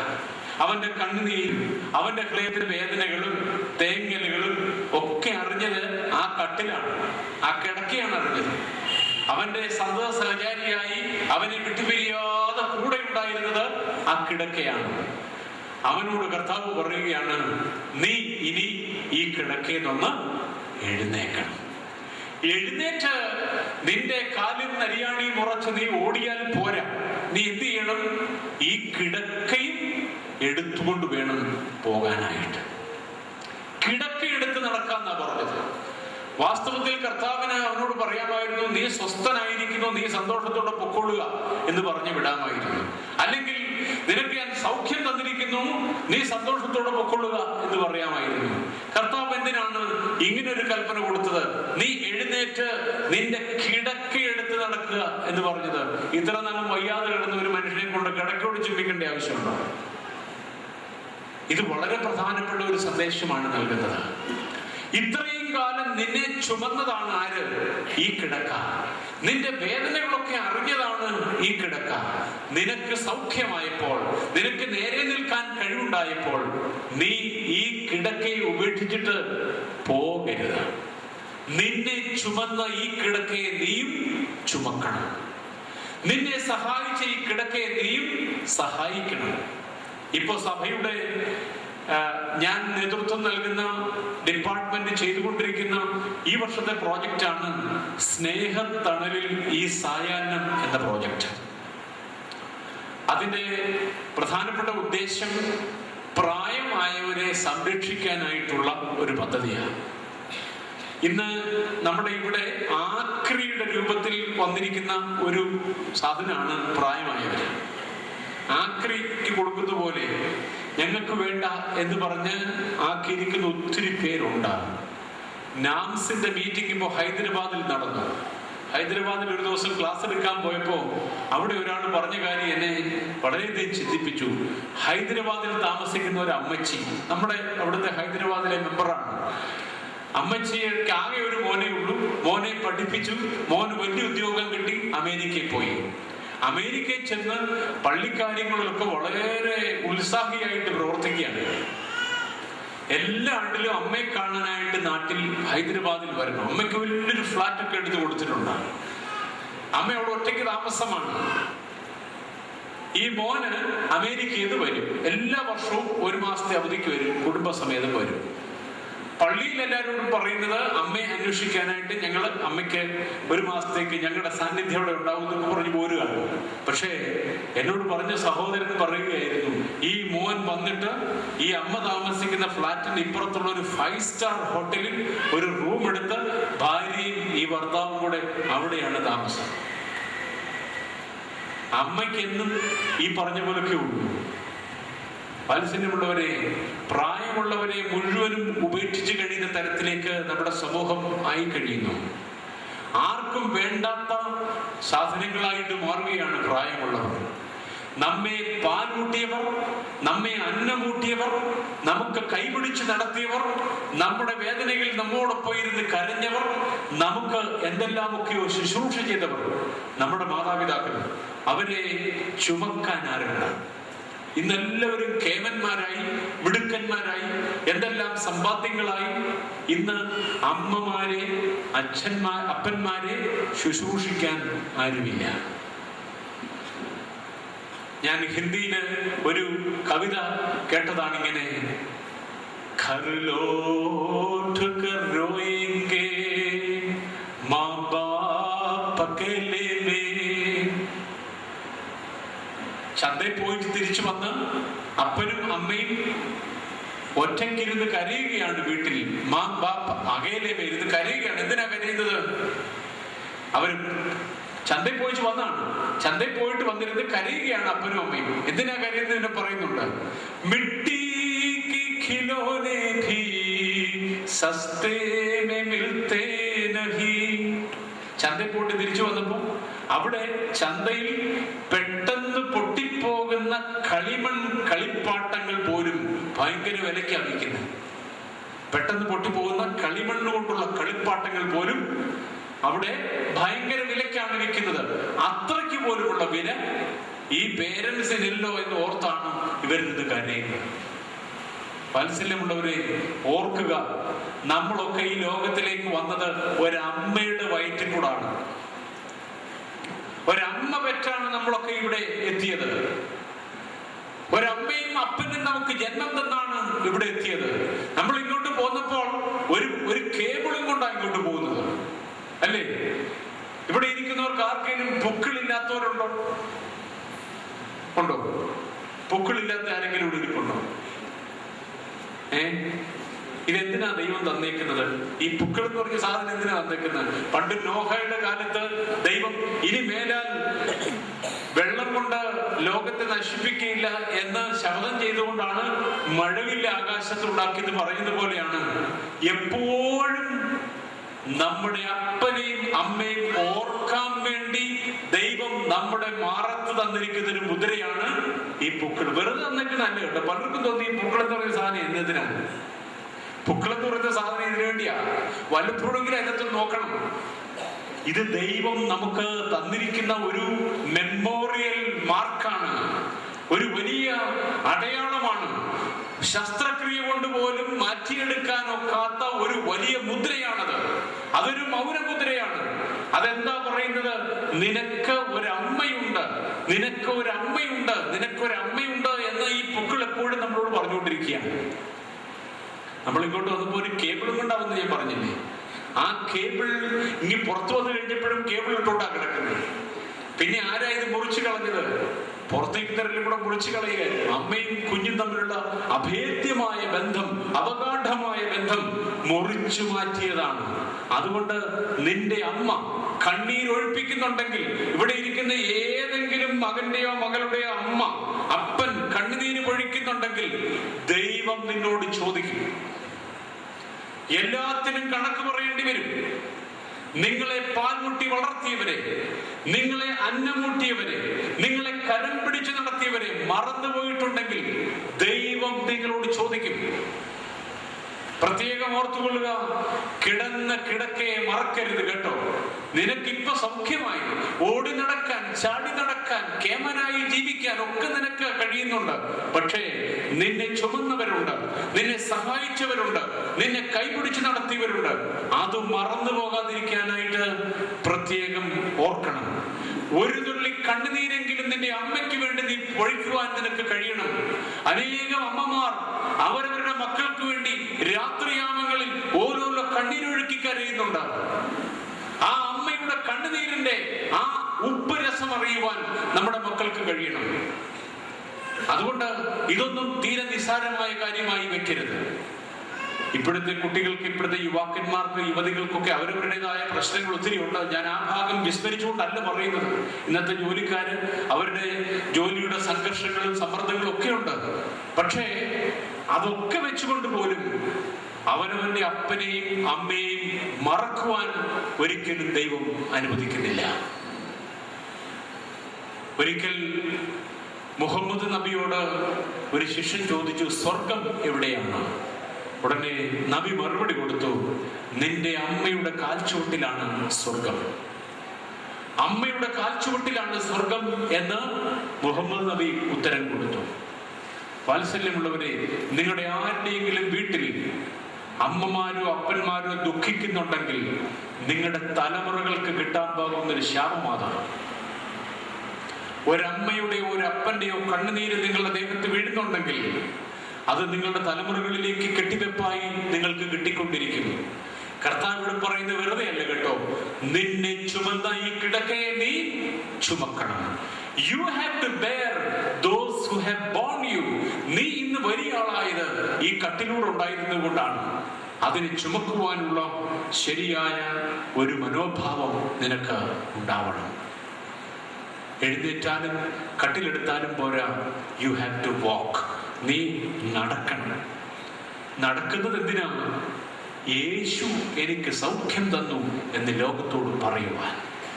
നീ നടക്കുന്നത് കാണുമ്പോൾ 38 വർഷം ഈ കുളക്കരയിലും ഇതിന്റെ പരിസരങ്ങളിലും ഒരു മാറാരോഗിയായി, ഒരു ഒരു ശയ്യാവലംബയായി നീ കിടക്കുന്നത് ഇവിടെ പലരും കണ്ടതാണ്. നീ ഇന്ന് നടക്കുമ്പോൾ യേശു ക്രിസ്തുവിന്റെ ഒരു സാക്ഷ്യമായിട്ടാണ് നീ നടക്കുന്നത്. പ്രിയപ്പെട്ടവരെ, നിങ്ങളുടെ ജീവിതത്തിൽ യേശു ഒരു അത്ഭുതം ചെയ്തിട്ടുണ്ടെങ്കിൽ നിങ്ങൾ ആ അത്ഭുതവും പേറി നടക്കണം. യേശു നിങ്ങളുടെ ജീവിതത്തിൽ ഒരു നന്മ ചെയ്തിട്ടുണ്ടെങ്കിൽ അതിന്റെ സാക്ഷ്യം വഹിക്കുവാൻ നമുക്ക് കഴിയണം.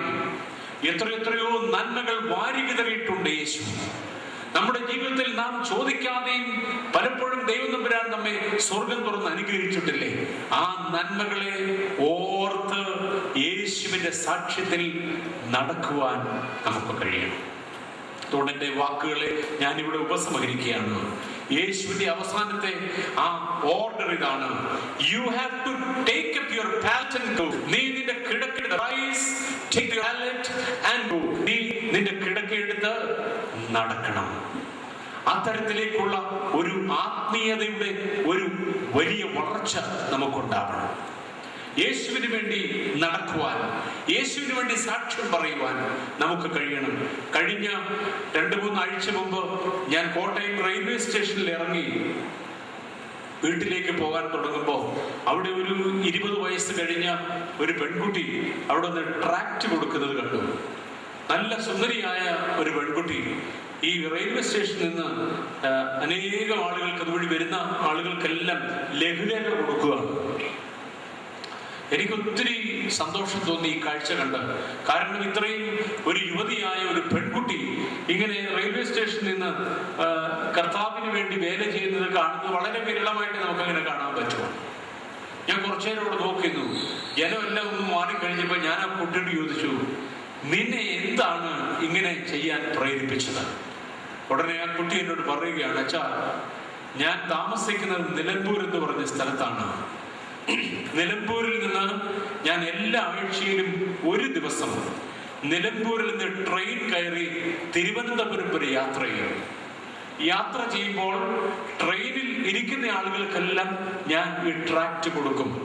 കൂടാതെ ഓരോ ആഴ്ചയിലും ഓരോ സ്റ്റേഷനിൽ ഞാൻ ഇറങ്ങി നിന്ന് 1 മണിക്കൂർ സമയം ആ സ്റ്റേഷനിലും ട്രാക്റ്റ് കൊടുക്കും എന്ന്. ഞാൻ ചോദിച്ചു, എന്താ ഇതിന്റെ കാരണം? വയസ്സുള്ളപ്പോൾ എനിക്ക് മാരകമായ രക്താർബുദം, ബ്ലഡ് ക്യാൻസർ ഉണ്ടായതാണ്. അന്ന് ഞാൻ എൻ്റെ കിടക്കയിൽ കിടന്ന് എൻ്റെ കർത്താവിനോട് ഒരു ആവശ്യം പറഞ്ഞു, എനിക്ക് സൗഖ്യം നീ തരികയാണെങ്കിൽ ഞാൻ ഈ കാര്യം ലോകത്തെല്ലാം പ്രസിദ്ധമാക്കിക്കൊള്ളാം എന്നാണ്. ആ കുട്ടി അത്ഭുതകരമായി രക്ഷപ്പെട്ടു. രക്താർബുദത്തിന്റെ ഒരു ട്രേസ് പോലും അവരുടെ രക്തത്തിലില്ല. വളരെ സുന്ദരിയായ ഒരു കുട്ടിയായി ഇപ്പോ 20 വയസ്സോളമുള്ള ഒരു കുട്ടിയാണ്. അവൾ യേശുവിന് വേണ്ടി ഇങ്ങനെ ഒരു വേല ചെയ്യുന്നുണ്ടെങ്കിൽ അമ്പരന്ന് പോയി. ഇന്ന് എന്തെല്ലാം മ്ലേച്ഛമായ തരത്തിൽ നമ്മുടെ യുവാക്കളും യുവതികളും ജീവിക്കുമ്പോൾ ഇങ്ങനെയും യേശുവിന്റെ സാക്ഷ്യം വഹിക്കുന്ന കുട്ടികൾ ഈ ലോകത്തുണ്ട്. നമ്മളെ കൊണ്ടൊക്കെ സാധിക്കുന്ന കാര്യമാണ്. നമ്മൾ ജീവിക്കുന്ന ചുറ്റുപാടുകളിൽ, നമ്മുടെ പരിസരങ്ങളിൽ, നമ്മുടെ കുടുംബ ബന്ധങ്ങളിൽ, നമ്മുടെ സമഷ്ടി ബന്ധങ്ങളിൽ നമുക്ക് യേശുവിന് വേണ്ടി ഒരു സാക്ഷ്യം കൊടുക്കുവാൻ കഴിയുമോ? ഈ ഒരു വലിയ വെല്ലുവിളി ഞാൻ നിങ്ങളുടെ ബോധങ്ങളിൽ വെക്കുകയാണ്. 3 കാര്യങ്ങളാണ് ഞാൻ ഇന്ന് ഈ രാത്രിയിൽ നിങ്ങളുടെ ശ്രദ്ധയിൽ കൊണ്ടുവന്നത്. ഒന്നാമത്, കുളക്കരയിൽ നിന്ന് നിന്നെ വ്യക്തിപരമായി കാണുന്ന ഒരു യേശു. ബെഥസ്ദ കുളക്കരയിൽ കാരുണ്യത്തിന്റെ കാതലായ കർത്താവ് കാരുണ്യത്തിന്റെ ഭവനത്തിൽ വന്നു നിന്നുകൊണ്ട് നിന്നെ വ്യക്തിപരമായി കാണുന്നു.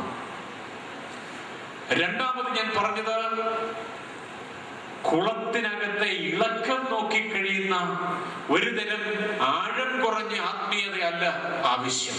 മറിച്ച് കുളക്കരയിൽ നിൽക്കുന്ന യേശുവിനെ കാണുന്ന ദീപ്തമായ ആത്മീയതയാണ് നമുക്ക് ആവശ്യം. മൂന്നാമത് ഞാൻ പറഞ്ഞത്, യേശു അവന് സൗഖ്യം കൊടുത്തപ്പോൾ അവനോട് പറഞ്ഞു, നീ എഴുന്നേറ്റ് നിന്റെ കിടക്കെടുത്ത് നടക്കുക.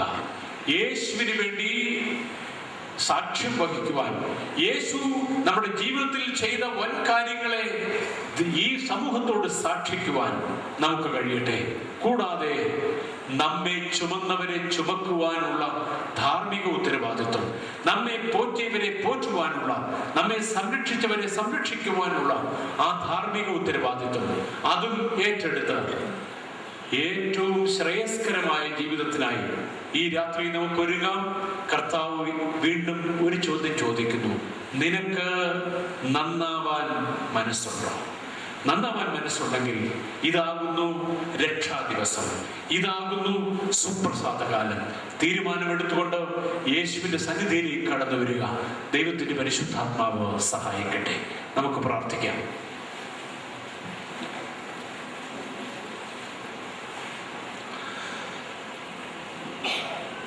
പെറ്റമ്മയേക്കാൾ ഞങ്ങളെ ഒറ്റ സ്നേഹിക്കുന്ന ഞങ്ങളുടെ വാഴ്ത്തപ്പെട്ട ദൈവമേ, നീ കാരുണ്യത്തിന്റെ കടലാകുന്നല്ലോ. കർത്താവേ, ബെഥസ്ദ കുളക്കരയിൽ നീ വന്നു നിന്നപ്പോൾ കേവലം ഒരു കുളത്തെ കാണുന്നതിനേക്കാൾ കൂടുതലായി കാരുണ്യത്തിന്റെ കടലായ നിന്നെ കാണുവാൻ എന്നെ പഠിപ്പിക്കണമേ. കർത്താവേ, നീ ചോദിച്ച ചോദ്യം എന്റെ ഹൃദയത്തിന്റെ അഗാധ തലങ്ങളിൽ മാറ്റൊലിക്കൊള്ളണമേ. നിനക്ക് സൗഖ്യമാകാൻ മനസ്സുണ്ടോ? കാരുണ്യവാനായ കർത്താവേ, എന്റെ ജീവിതത്തെ പൂർണ്ണമായി മാറ്റിമറിക്കുവാൻ, ഒന്ന് പൂർണ്ണമായിട്ടും പുനർനിർമ്മിതി ചെയ്യുവാൻ എനിക്ക് ഈ രാത്രി മുതൽ ഇടയാകണമേ. ദൈവമേ, അവിടുന്ന് ഞങ്ങളോട് കൂടെ ഇരിക്കണമേ. കാരുണ്യവാനേ, നിന്റെ വചനത്തെ ഞങ്ങൾ കേട്ടതുപോലെ ഇളക്കങ്ങളിൽ ആശ്രയിക്കുന്ന ആത്മീയതയല്ല, അതിലുപരി ശാന്തതയുടെ, സ്നേഹത്തിന്റെ, ശാന്തതയുടെ ആത്മാവിനെ കണ്ടെത്തുവാൻ ഞങ്ങളെ സഹായിക്കണമേ. എല്ലാറ്റിലും ഉപരി നീ കേന്ദ്രീകൃതമായ ഒരു സഭാജീവിതവും ഒരു ആത്മീയ ജീവിതവും ഞങ്ങൾക്ക് തരണമേ.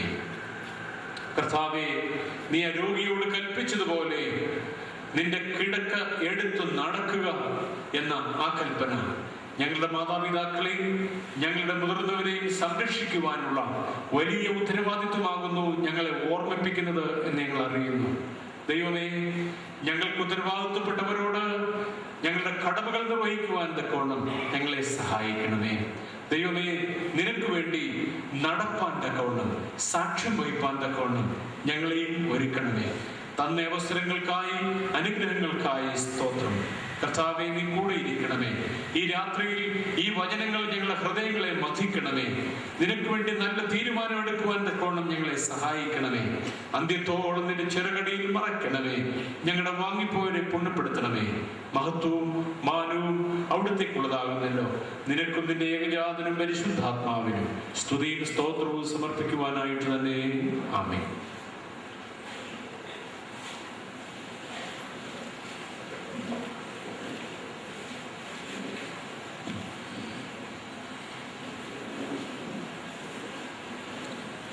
ഇന്നത്തെ അനുഗ്രഹീത വചന ശുശ്രൂഷയ്ക്ക് ബഹുമാനപ്പെട്ട ജോൺ മാത്യൂസ് അച്ഛൻ കൃതജ്ഞത പ്രകാശിപ്പിക്കും.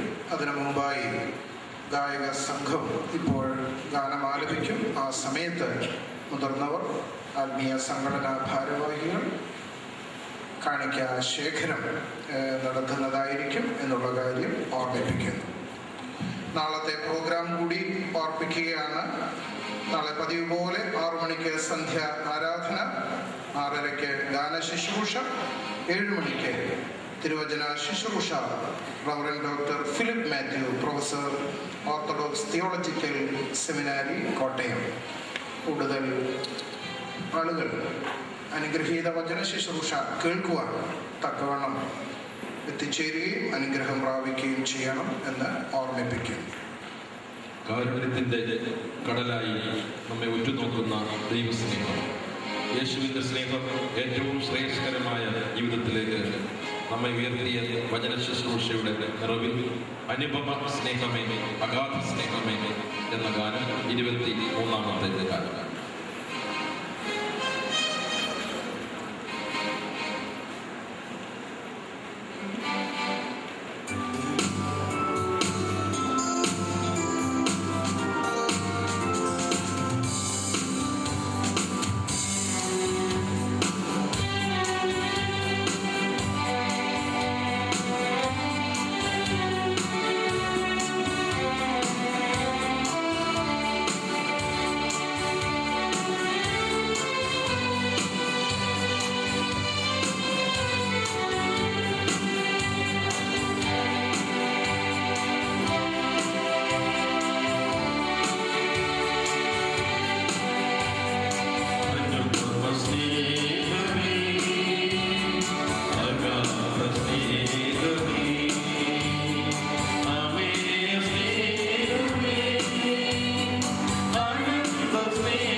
ദൈവത്തിൻ്റെ വലിയ തിരുനാമത്തിന് മഹത്വം ഉണ്ടാവട്ടെ.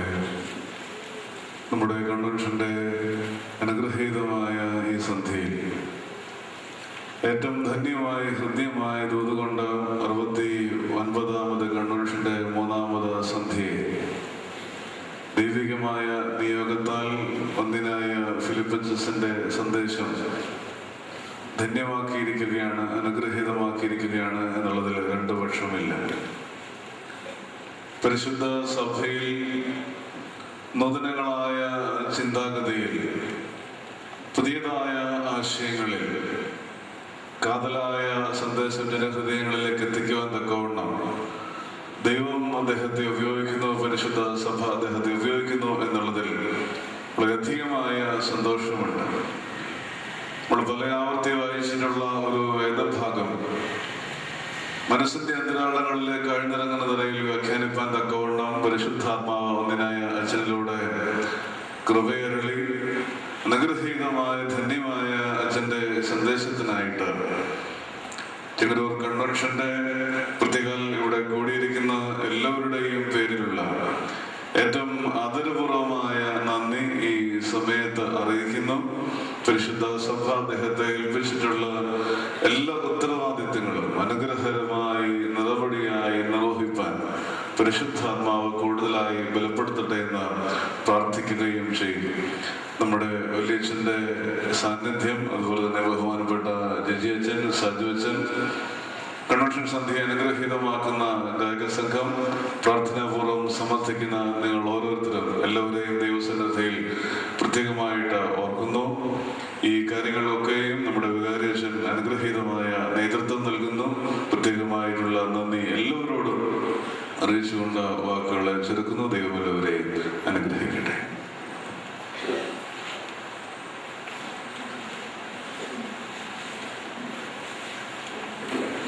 പ്രാർത്ഥിക്കാം. നിന്റെ അനുഗ്രഹങ്ങളുടെ വാതിൽ ഞങ്ങളുടെ നേരെ നീ അടയ്ക്കരുത്. കർത്താവേ, നിന്റെ വന്നതാ ഞങ്ങളുടെ മരണം മാറ്റുവാനായിട്ട് ഞങ്ങളെല്ലാവർക്കും ഞങ്ങളോട് കരുണ ചെയ്യണമേ. ആമീൻ. വ്യാപാരികത്തിന്റെ സ്നേഹവും ഏകജാലം പുത്രയും പരിശുദ്ധരുടെ സംബന്ധവും സഹവാസവും നാം എല്ലാവരോടുകൂടെയും ഇന്ന് നമ്മോട് സുവിശേഷം അറിയിച്ച ദാസനോടുകൂടെയും വന്നുചേർന്നിട്ടുള്ള എല്ലാവരോടുകൂടിയും ഇന്ന് തന്നെ ഉണ്ടായിരിക്കുമാറാകട്ടെ.